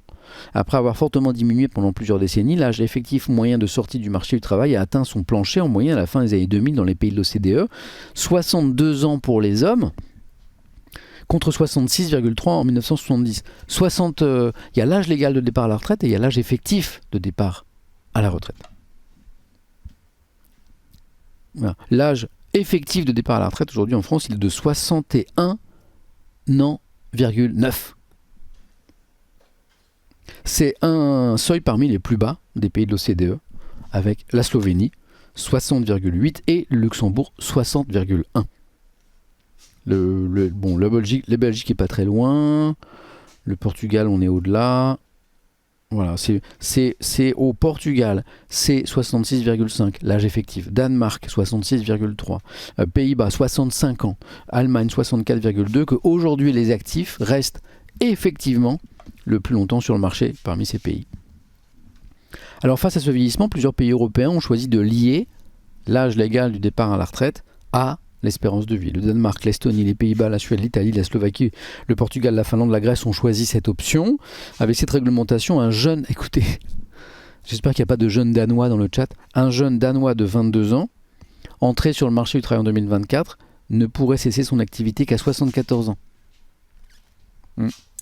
Si les projections d'espérance de vie se confirment. Selon cette même législation, la retraite des hommes ne pourrait être possible qu'à 68 ans au Portugal, 69 ans en Slovaquie, 70 ans en Italie, voilà, aux Pays-Bas et en Suède, 71 ans en Estonie. Putain, moi j'ai 55 ans, je suis crevé moi déjà. À 71 ans, je serais comment ? Vous ne me verrez plus, je serais tout tassé, je serais tout courbé, là, je serais en dessous de la table à vous lire les journaux. Vous ne comprendrez plus rien parce que j'articulerai plus. Bon, j'ai un monde entier qui fera clac, clac, clac, clac, clac.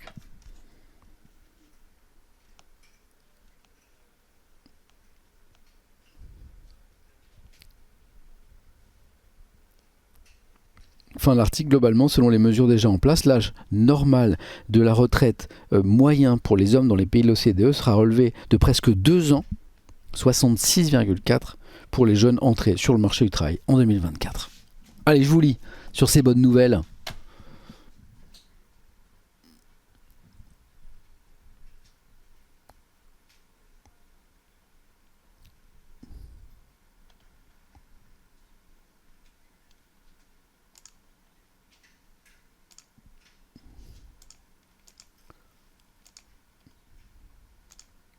Tu es increvable, désolé, je ne sais pas comment tu es. Tu es tout le temps plein d'énergie, Mnestart. Je suis plein d'énergie pendant la revue de presse. Mais le reste de la journée, je me traîne comme une vieille carcasse. Hein. Là, on fait illusion. Hein. Show must go on.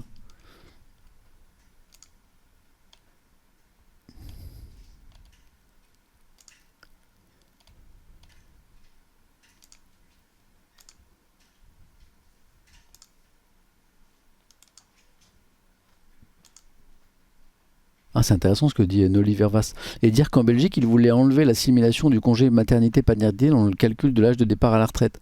Heureusement, réforme illégale au niveau européen, mais donc si c'était passé, les réformes auraient refroidi des employés à faire des enfants, alors que les enfants sont aussi l'avenir des retraites. Bien sûr, les futurs cotisants.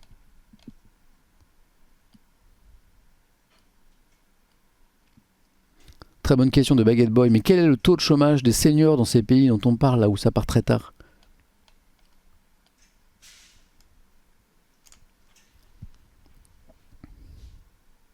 Après, il faudra adapter les postes de travail. Bah oui, il faudra des montées escaliers Stana, là. Hein. Quand il y a... ouais. Puis il faudra un poste de couche pour adultes aussi, je suppose, hein, à l'infirmerie. Pas un mot sur le chômage des seniors dans cet article, Baguette Boy. Oui, t'as raison, c'est une des faiblesses de l'article, ouais.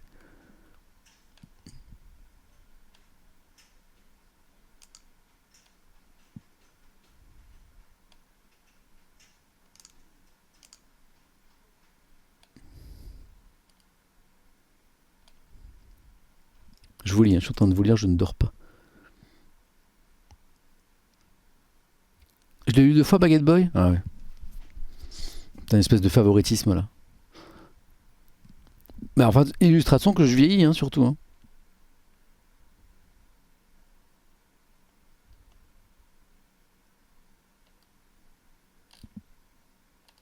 Ouais. Quelque chose me dit qu'on reparlera régulièrement de ce sujet. Bon, est-ce que, l'Allemagne, c'est même pas d'ailleurs l'Allemagne, parce qu'aujourd'hui ce ne sont que des propositions d'experts, hein. Ce n'est pas encore un projet de loi, et il est loin d'être voté et appliqué, mais est-ce que cette piste d'une part de retraite par capitalisation que certains Français parmi les plus aisés ont commencé déjà aujourd'hui sous la forme du PER, est-ce que la capitalisation, mais obligatoire, donc c'est un prélèvement en plus sur le pouvoir d'achat, est-ce que c'est une piste? Est-ce qu'il faudra continuer malgré tout à augmenter l'âge légal de départ à la retraite? Est-ce qu'il faudra travailler plus longtemps, plus vieux? Voilà, c'est des questions auxquelles on va pas couper. En tout cas, en ce début de revue de presse, là, ce matin, on voit bien que parmi les sujets essentiels qui devraient figurer dans les programmes des candidats à la présidentielle 2027, il y a bien la question des retraites, voilà, et il y a bien la question environnementale. Moi, je vous invite, amis citoyens qui vous intéressez à l'actu, quand vous allez devoir réfléchir à votre vote, de vous pencher sur les programmes des candidats, des candidates, sur ces 2 questions, notamment, qui me semblent des questions essentielles. Voilà. Peut-être que des candidats et des candidates seront très clairs sur ces sujets. Hein.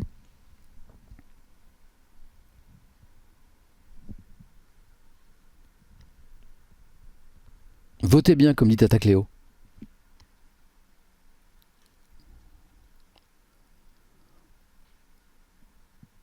L'intérêt du PR et surtout la défiscalisation, me dit Adi, ça, oui et non. Là, je mets ma casquette conseiller financier. Attention, bon, j'ai pas de casquette là, mais voilà. Bonjour, conseiller en patrimoine Samuel Etienne.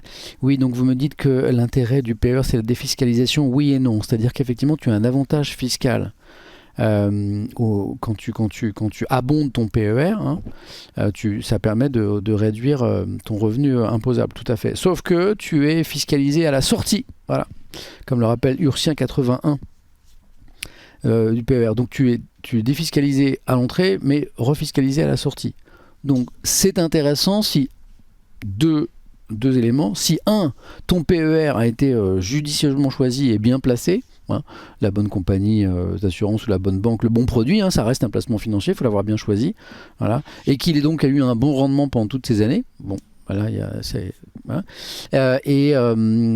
Première chose. Deuxième chose, il faut qu'effectivement tu aies une baisse de revenus à la retraite qui fait que tu changes de tranche d'imposition. Et donc effectivement, si tu es beaucoup moins imposé à la retraite parce que tu chutes de plusieurs tranches par exemple, bah là tu vas être, ça peut être intéressant. Voilà. Et puis globalement, ça vaut surtout pour les ménages qui ont des sous, quoi. Voilà. Hop, j'enlève ma casquette de conseiller en patrimoine. Donc pour faire simple, c'est pas inintéressant, mais à certaines conditions, quoi. Mais en gros, plus ta tranche marginale d'imposition, c'est-à-dire la tranche la plus haute dans laquelle tu es, est élevée, plus c'est potentiellement, je dis bien intéressant. Voilà. Voilà.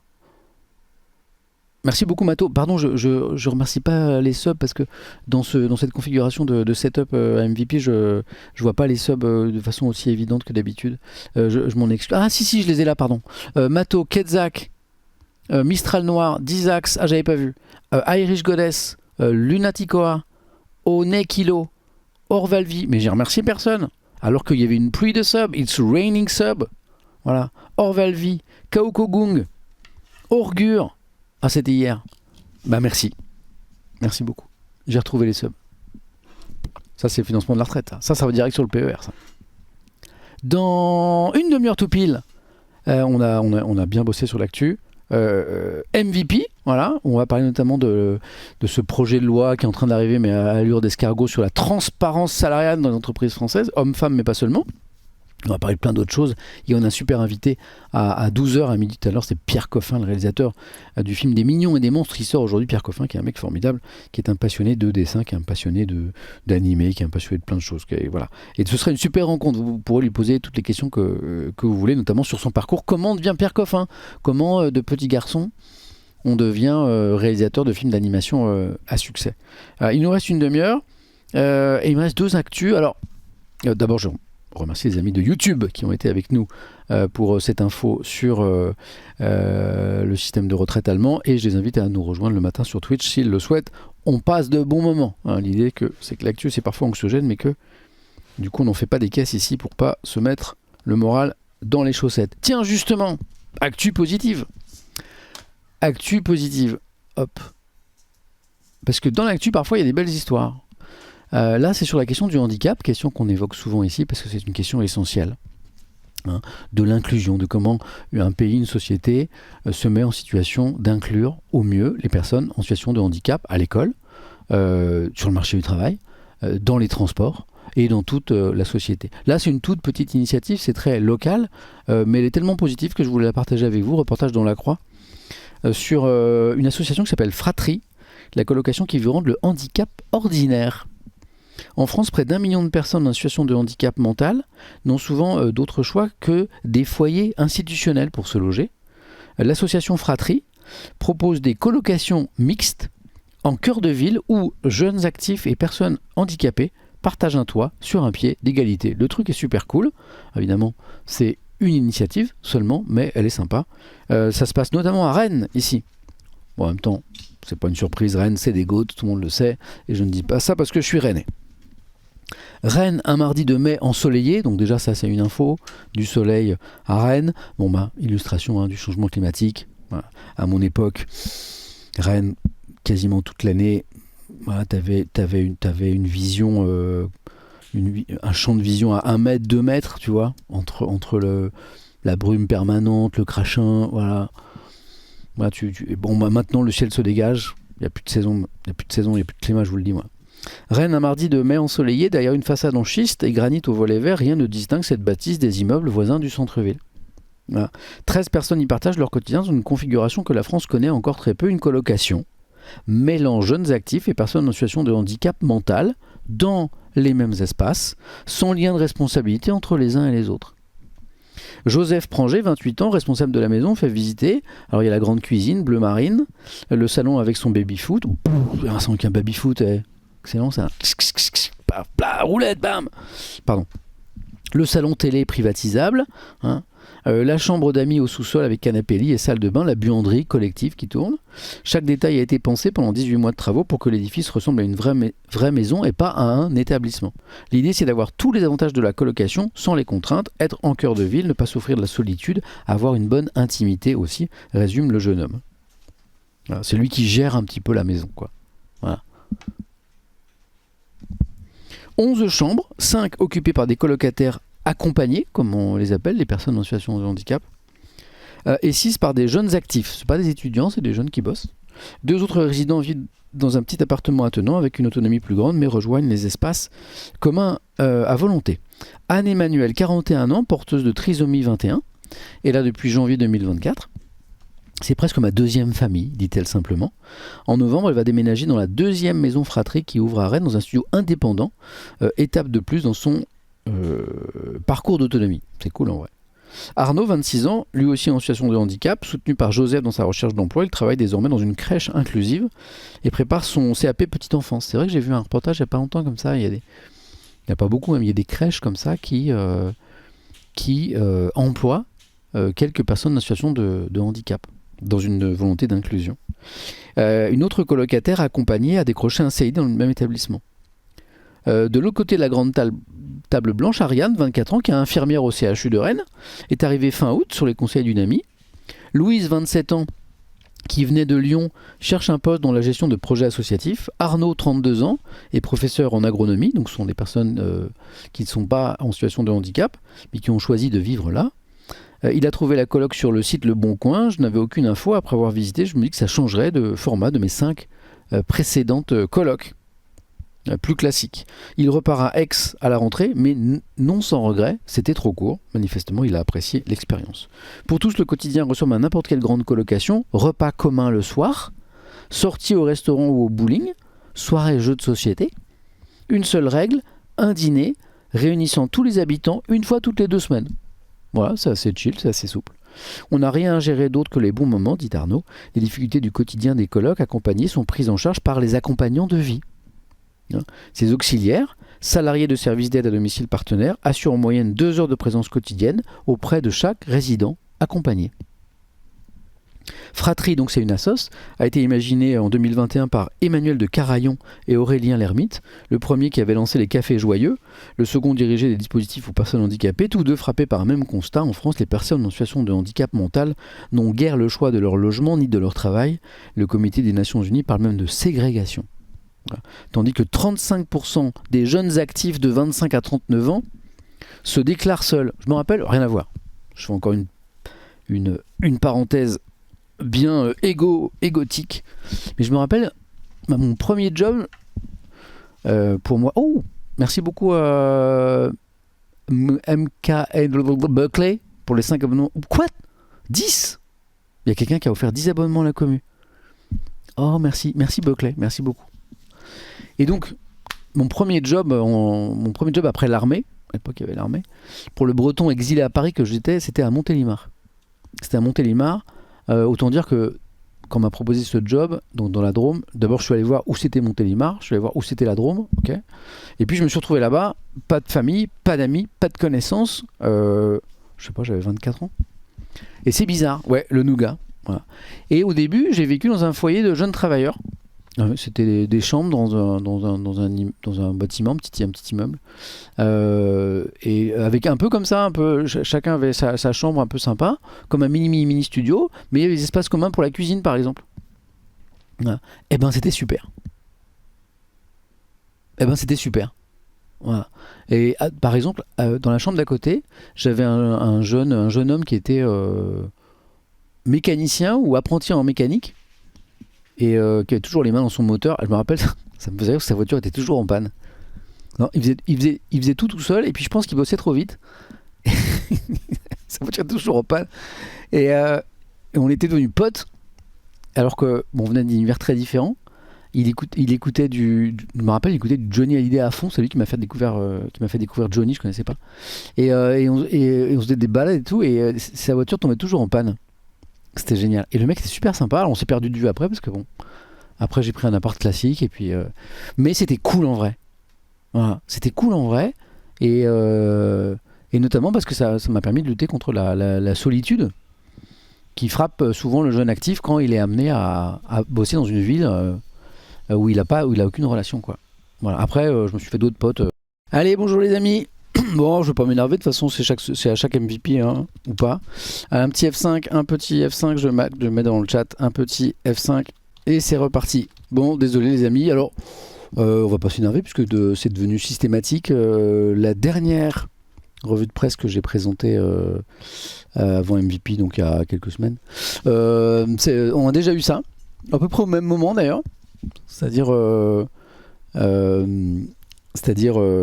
là je suis pas dans mon setup, je suis pas chez moi, vous l'avez compris. Et donc un crash. Voilà. C'est dommage parce qu'en fait le concept de cette revue de presse avant MVP, c'est justement que MVP puisse profiter d'un nombre de viewers plus important, parce que cette émission je la trouve géniale, je la trouve belle, et en fait de partir de scratch, partir à zéro sur MVP, c'est dommage. Voilà. Et en fait, pourquoi je fais une revue de presse avant, pourquoi je me lève aux aurores, justement pour que MVP puisse bénéficier un peu d'une petite locomotive qui est la revue de presse. Voilà. Là on était à 3200, là on est 1200. Voilà. Donc au fond de moi il y a une petite voix qui dit c'est dommage quand même, hein, que Ducrot et ceux des carcasses. Mais bon bah voilà, c'est comme ça.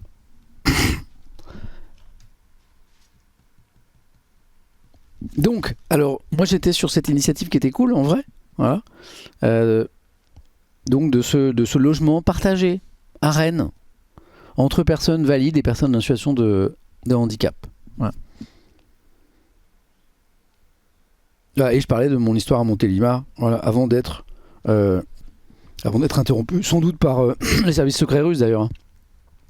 Parce que je ne peux pas vous le dire, je n'ai pas le droit de vous le dire, mais évidemment que derrière ce qui vient de se passer, quelque part, il y a forcément un truc du FSB ou un truc comme ça, quoi. J'ai pas compris, t'as piraté? Non, pas du tout. Il y a une faiblesse structurelle dans le setup qui n'est pas le mien ici, qui fait que à chaque fois, quasiment, on a un crash de ce stream ici. Voilà. C'est bien dommage. Donc, je continue l'article. Voilà. Ici. Hein, les chiffres du rapport d'impact 2024 de Fratri, donc l'association dont on parlait avant d'être empêché, interdit, censuré. 81% des colocataires en situation de handicap travaillent en milieu ordinaire. 81% des colocataires donc handicapés qui vivent dans ce genre de résidence travaillent en milieu ordinaire. Un taux 160 fois supérieur à la moyenne nationale. Alors ça a l'air magique, c'est-à-dire on se dit waouh, les gens qui vivent dans ces résidences partagées là, les personnes en situation de handicap, elles ont un taux d'insertion dans la vie active pro 160 fois supérieur au reste de la population. Ouais, mais je me suis quand même posé la question. Est-ce que c'est pas le profil des gens choisis pour vivre dans ces résidences-là, avec déjà un certain degré d'autonomie, qui fait qu'on arrive à ces chiffres, hein, tu vois, c'est l'œuf et la poule, tu vois. Mais en tout cas c'est cool. Côté jeunes actifs, tous jugent leur relation avec leurs voisins facile ou très facile. 80% se disent, ah ça c'est intéressant, 80% se disent plus enclins à travailler avec des personnes handicapées. Les gens, les valides, hein, qui vivent ce genre d'expérience de partage de vie avec des personnes en situation de handicap, se disent après beaucoup plus enclins à travailler avec des personnes handicapées. Parce que ce qui limite notamment le taux d'emploi des personnes en situation de handicap, c'est les idées reçues, c'est les craintes des entreprises et des autres salariés, quoi. Ça, on le sait. Voilà. Pourtant, plus d'un tiers n'en avait jamais côtoyé de personnes en situation de handicap avant d'emménager. Le modèle repose sur un montage hybride. Comment c'est financé, ce truc-là? Les maisons sont détenues par des investisseurs solidaires, mutuelles, foncières à impact, banques des territoires, louées à long terme à des SAS, sociétés par action simplifiée, donc Fratri. Les loyers des colocataires accompagnés calés sur leurs ressources s'élèvent à 350 € mensuels hors charge. Donc ça, c'est des petits loyers pour les locataires en situation de handicap. Et les jeunes actifs, eux, sont au prix du marché. Voilà. L'accompagnement est financé par les départements via l'aide à la vie partagée, la prestation de compensation du handicap. Selon l'association, chaque maison génère en moyenne 130 000 € d'économie annuelle. Hein, il y a Ocharo qui dit c'est génial ce truc. Ben, t'as raison. 130 000 € d'économie annuelle pour les finances publiques par rapport à un parcours institutionnel classique. Alors, on a le sentiment qu'il n'y a qu'une seule maison aujourd'hui à Rennes. Alors, il y en a une dizaine, c'est beaucoup et c'est rien en même temps. 10 maisons de ce type sont ouvertes à ce jour à Nantes, Rennes, Paris, Bordeaux. La foncière solidaire de Fratri lève des fonds pour accélérer le déploiement d'ici à 2030. L'ambition à plus long terme, c'est d'arriver à 30 maisons. Bon, je sais pas... imaginons qu'il y ait 10 locataires par maison, hein, on arrive à 300 personnes en situation de handicap. Donc c'est génial, je voulais absolument partager cette initiative avec vous, mais c'est une goutte d'eau dans le combat pour l'inclusion des personnes en situation de handicap en France. Mais bon, goutte d'eau, plus goutte d'eau, plus goutte d'eau, on prend. Ah bah d'ailleurs, j'ai pas fait exprès. Ça restera une goutte d'eau au regard des 800 000 à 1 million de personnes concernées en France, observe l'un des fondateurs, Emmanuel de Carayon. Notre mission, c'est de montrer que ça marche, de changer les regards, de transmettre ce modèle aux grands acteurs de l'immobilier. Voilà, c'est pour ça que je voulais partager cet article avec vous. Fratrie, F-R-A-T-R-I-E-S.com pour, si vous voulez des infos, là, une petite image de la maison de Rennes, là, avec les personnes handicapées, les valides, dans le même espace. Et le baby-foot.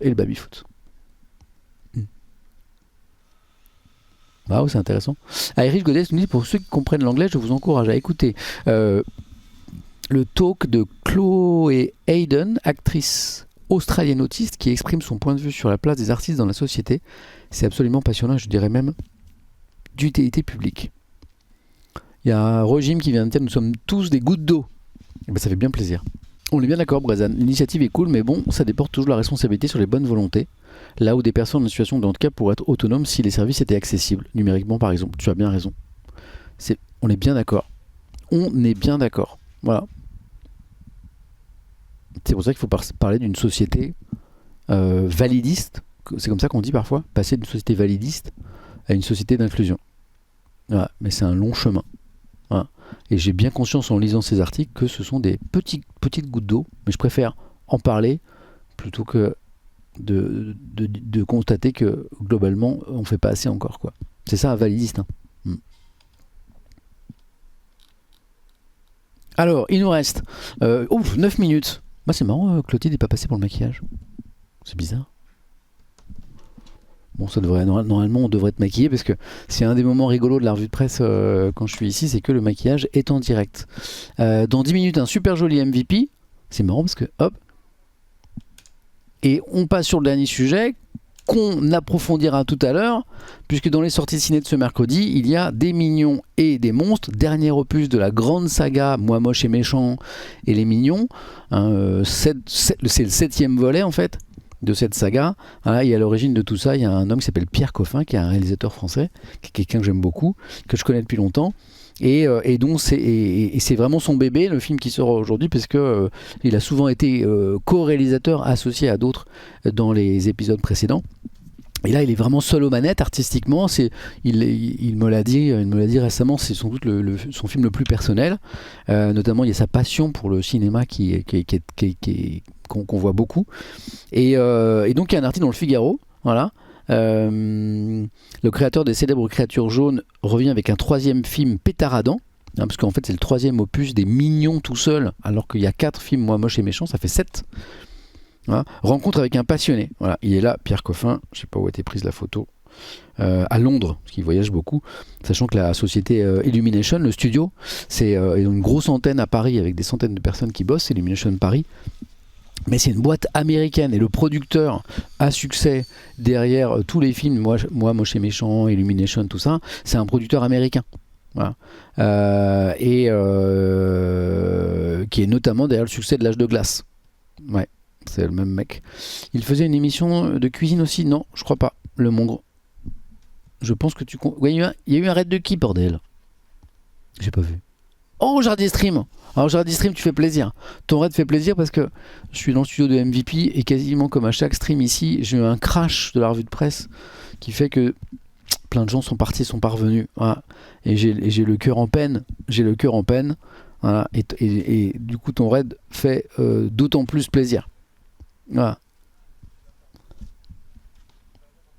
Voilà. Par contre, l'émission de cuisine de Pierre Coffin, je pense que tu confonds peut-être. Ou alors c'était une petite vanne dont j'avais pas la ref. Voilà. Donc il y a une petite interview dans le Figaro ce matin de Pierre Coffin. Le film sort aujourd'hui. Depuis toujours, son esprit bouillonne, écrit le Figaro. Révélé par le film d'animation Moi moche et méchant en 2010, le français Pierre Coffin peut s'enorgueillir d'avoir créé un joli précédent dans l'histoire très codifiée du monde de l'animation. Vous pensez que le gars confond avec Jean-Pierre Coff? Il y a quelqu'un qui a confondu Pierre Coffin avec Jean-Pierre Coff? Sérieux? Oh putain. Oh non, je pense que c'est une vanne. Non, je veux pas. Non, je veux... Non. Sérieux? Sérieux? J'adore. Waouh. Il est mort, hein, Jean-Pierre Coff d'ailleurs. Là, une des différences entre Pierre Coffin et Jean-Pierre Coff, c'est qu'il y en a un qui est mort déjà. pour ceux qui confondent. Voilà. Donc Pierre Coffin peut s'enorgueillir d'avoir créé un joli précédent dans l'histoire très codifiée du monde de l'animation. Ces mignons n'étaient au départ que des simples virgules comiques destinées à humaniser l'attachant anti-héros de ce long métrage au triomphe planétaire. On parle de Grou. C'est Grou, non? Moi, moche et méchant. C'était Grou, je crois. Hein, c'est ça, hein? Ah, c'était une vanne, me confirme-t-on. Mais elle était pas top. Ouais, je confirme alors. Je confirme qu'elle était pas top, effectivement. Voilà. Donc au début, c'était juste des faire-valoir. Une quinzaine d'années plus tard, ils ont pris de l'assurance et même quasiment volé la vedette à leur maître, hein, puisque maintenant ils ont leur film dédié. Hein. Mais ils ne prévoyaient pas de mettre en chantier un nouveau film, Pierre Coffin. Hein, le réalisateur de 59 ans explique comment il a remis cette créature au cœur d'un troisième film. Il n'y a pas de maquilleuse? Si, elle arrive. Ah. Elle a un peu de retard. Ok. On va commencer un petit peu en retard. Il n'y a rien qui marche maintenant. Dès que tu seras maquillé, on ira. D'accord, ok. Tout va bien sinon. Tout va bien. Bon, ça va. Le chat aussi, ils ont quelqu'un a confondu Jean-Pierre Coff et Pierre Coffin. On est bien. Ouais, On est bien. comment il va? Il va fraîchement. Il va fraîchement, Jean-Pierre Coff. Il est au frais là. Et donc il y a plein de questions marrantes, mais notamment ce qui est drôle, c'est que à demi-mot, Pierre Coffin confie qu'en fait il voulait plus faire de film avec des mignons, mais qu'il a été convaincu par le producteur d'en faire un nouveau. Le pitch lui a plu. Voilà. Qu'est-ce qui est à l'origine de ce nouveau film? Tiens, c'est là. Voilà. En principe, je ne devais plus faire de film de mignons. J'avais connu une petite fatigue, je voulais obliger mon producteur, donc c'est Chris Mélédandri, dont je vous parlais tout à l'heure, à me confier d'autres films à faire autre chose, quoi. Je lui ai dit, tout ce qui est format long, je ne veux plus faire. C'est un film comme ça, c'est sans doute plusieurs années de travail, donc on va lui demander. Hein. Je me suis donc mis à travailler sur différents projets qui ont abouti ou pas. Et un week-end, le producteur donc américain l'appelle, Pierre Coffin, et me dit, je sais que tu ne veux plus faire de films de mignons, mais j'ai une idée. Imagine-toi qu'un groupe de mignons décide de faire un film de monstres. Voilà. À peine avait-il raconté cela que je déroulais immédiatement tout le film dans ma tête. Donc le pitch a bien plu à Pierre Coffin. Pierre Coffin qui est un cinéphile, qui adore le cinéma. Et moi, ce que j'ai aimé dans ce film, que j'ai vu 2 fois, je l'ai vu en VO, je l'ai vu en VF, les 2 sont super d'ailleurs. Big up à tous les comédiens de doublage français d'ailleurs. Et ce que j'aime bien, c'est qu'il y a beaucoup de clins d'œil à l'histoire du cinéma, voilà, à certaines grandes œuvres du cinéma, clins d'œil plus ou moins appuyés. Ouais. Et pour le coup, c'est un film que, moi je suis avec mes enfants, mes aînés de 9 et 6 ans, c'est un film que les enfants peuvent autant apprécier pour le côté rythme gaguesque, que les parents pour notamment tous ces clins d'œil au cinéma. Moi j'ai bien aimé. Voilà, les références cinéphiles et fantastiques sont nombreuses. Nos seules références littéraires, ce sont les 2 monstres qui s'appellent Howard et Phillips, comme les prénoms de l'écrivain Howard Phillips Lovecraft. Voilà. Lovecraft, monstre. Voilà. Là aussi, on voit quand même que j'ai adoré toute cette culture du film, du cinéma, de science-fiction. On voit bien dans le musée au début que les références à La créature du lac noir, Métropolis de Fritz Lang, puis le Blob, vous vous rappelez le Blob pour les plus anciens. Voilà. Il y a plein de clins d'œil à l'histoire du cinéma. Mon amoureuse m'envoie un SMS en pleine revue de presse. Une urgence? Non, elle me demande si j'ai bien dormi. Oui, super bien dormi. Par contre, le stream a craché. Et toi, voilà.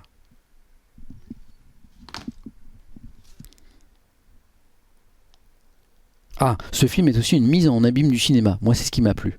Complètement, les spectateurs petits et grands vont faire un sacré voyage. Le mignon passionné du cinéma a-t-il réussi son film? C'est tout l'enjeu de ce qu'on est en train de regarder. En fait, des mignons et des monstres, c'est l'histoire de ça, d'un mignon avec ses potes, il a 2 potes, qui se met en tête de faire un film de monstres, et va-t-il y arriver? Et il se passe plein d'aventures. Dans le fond, les mignons et les monstres, c'est mon Inception à moi, en toute modestie. J'adore. Alors, vous prêtez votre voix aux mignons, parce que pour ceux qui ne le savent pas, Pierre Coffin, et non pas Jean-Pierre Coff, vous allez me niquer mon interview. C'est-à-dire qu'à un moment de l'interview de Pierre Coffin qui commence à midi, à un moment, à cause de vous, je vais lui dire, alors Jean-Pierre Coff, hein, je vais lui dire, et ce sera de votre faute. Voilà. Et ce que vous savez peut-être, c'est que Pierre Coffin, les mignons, c'est lui. C'est-à-dire que les voix là, c'est lui qui le fait, c'est lui qui a inventé ce langage, c'est lui qui enregistre les voix de toutes les mignons. Voilà. Et il va nous le faire. Vous prêtez votre voix aux mignons depuis le début. Comment naissent qu'est viva la banana, papouche ou poupaille, leurs expressions. Voilà. Et ben c'est lui qui les invente.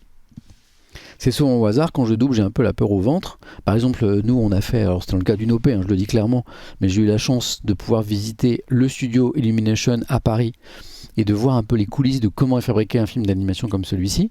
Voilà, pour l'exclamation mignon au pluriel dans le chat, et vous avez la vidéo, on a fait une vidéo d'une vingtaine de minutes, je sais plus, et on voit Pierre Coffin, il faut mettre le point d'exclamation, et on voit Pierre Coffin dans son mini studio, mais en fait c'est son bureau qu'il a adapté, avec un peu de trucs, ça marche pas? Ah si, ça marche. Il a mis 2-3 plaques en mousse là pour la reverb, un micro, et c'est tout. Voilà. Et puis il enregistre des trucs en vitesse normale et après il les accélère. C'est tout simple, c'est à la fois très simple et très compliqué. Vous avez la démonstration dans la vidéo. Voilà.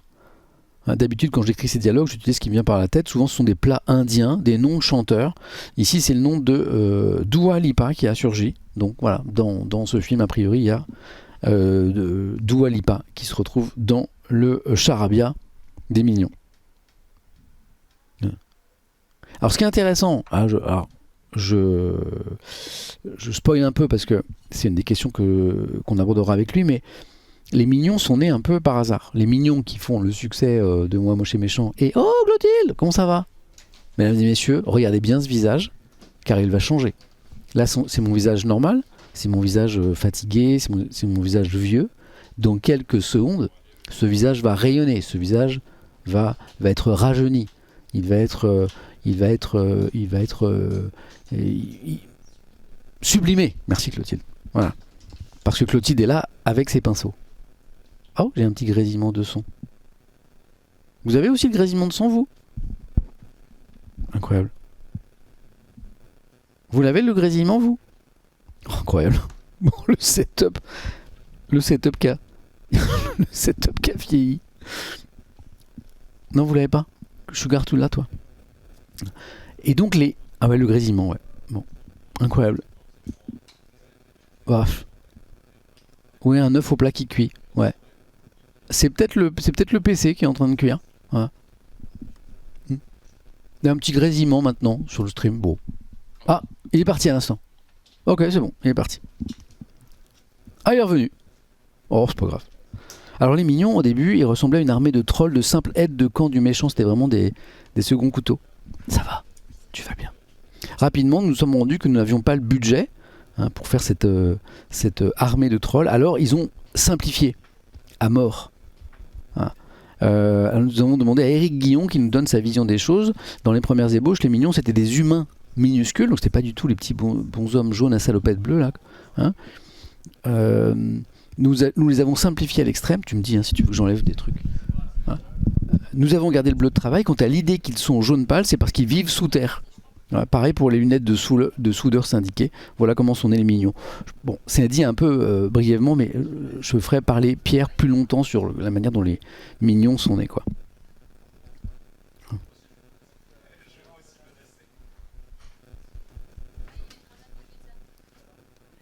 Ouais. Et l'avis du Figaro sur le film. Ah, regardez. Alors les commentaires dans le chat, voilà. Tu as perdu 30 ans. Voilà. Ça change tout après le ravalement. Ouais. Et c'était que le début, C'était que le début, Regardez. Là, c'est fond de teint. Salut MG. Après, il y aura poudre. Voilà. Vous allez voir le glow, vous allez voir, c'est incroyable. Vous allez voir. Et même, tout est mieux. C'est-à-dire que j'articule mieux. Les articles que je lis sont plus intéressants. Voilà. Non, c'est pas de l'enduit, c'est du maquillage. Brad Pitt maintenant, voilà. Maintenant je peux faire des scams, je peux envoyer des vidéos à des gens pour leur demander de m'envoyer des sous. Exactement. Voilà. La puissance du make-up, oui. T'as dû ciné ne va pas te reconnaître. Ah bah je me démaquille toujours avant de rentrer à la maison de peur d'être pris pour un cambrioleur. Ah oui. Toujours.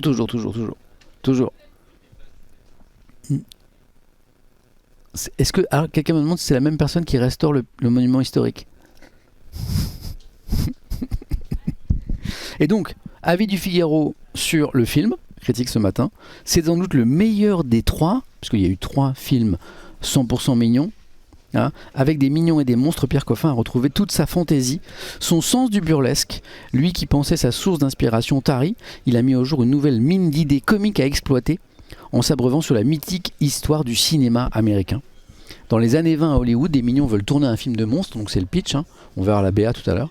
Leur quête les entraîne dans une aventure absurde et débridée où se mesurent joyeusement cinéma muet, créatures inquiétantes et cinéastes zinzins. Coffin s'inspire des Schtroumpfs, autre créature issue de la BD franco-belge créée par Peyo en 58. Ah ouais, j'ai jamais fait le lien entre... Tiens, c'est drôle ça. Putain, mais oui. Est-ce qu'il n'y a pas un lien à faire entre les Schtroumpfs de Peyo et les mignons de Pierre Coffin? Alors là, faites-moi penser à cette question tout à l'heure parce que j'y ai pas pensé.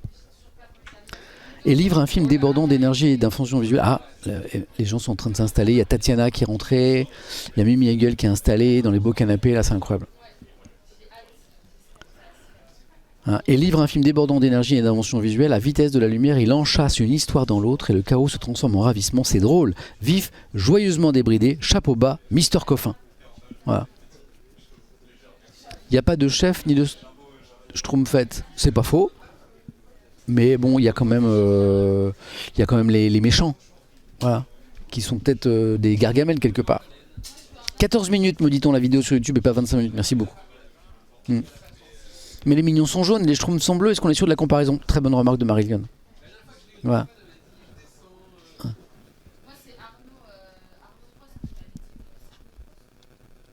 T'es dans un hall de gare, en fait, l'équipe, devant moi, là, sur le plateau, il y a 1, 2, 3... 4, 5, 6, 7 personnes. Voilà. Ah oui, mais on est sur super production. Et ce n'est que le début. Et c'était qu'une début, puisque je vous rappelle que cet été, j'investis un nouveau studio. Il manque le rouge à lèvres. On met pas de rouge à lèvres avec Clotilde. J'investis un nouveau studio, voilà, où je vais avoir plus de place, où je vais faire un petit effort de décoration. On va changer la déco du setup, voilà. Et voilà, de meilleures conditions de travail. Alors, je vais passer tout mon mois d'août, après la revue de presse du matin, à l'installer doucement. Ce sera provisoire, hein. Les premiers lives, ce sera pas très très différent de mes lives habituels en termes de déco. Mais progressivement, je vais essayer de faire de jolies choses là-bas, quoi. Voilà. Donc c'est que le début. Avec la clim? Alors je sais pas. Il y a des grandes fenêtres, donc on ouvrira peut-être, je sais pas si je crois qu'il y a la clim, ouais. Il y a un vieux système de clim, ouais. Peut-être. Voilà. Donc n'oubliez pas, dans un instant, MVP qui est en retard, normalement c'est 10h, MVP Ma Vie Pro, l'émission qui depuis 2 ans explore les voies professionnelles. J'ai l'impression qu'on est prêt. On est prêt? Faut qu'on t'équipe C'est vrai? Explore les voies professionnelles pour que chacun... Moi je suis prêt, hein. Explore les voies professionnelles pour que chacun trouve la sienne. Tu peux venir le mettre, hein. De toute façon je vais faire le... Oui, puis de toute façon après je vais... Ah bah il y a Claudine aussi. Pardon. Oh... Rigole-t-il, qui explore les voies professionnelles pour que chacun trouve la sienne. Voilà. Aujourd'hui, on a un gros focus notamment. Tu veux que je me lève un petit coup? Un gros focus sur ce qu'on appelle la loi sur la transparence des salaires ou la transparence salariale. Voilà. C'est une directive européenne qui oblige les États. Merci beaucoup, Clotilde.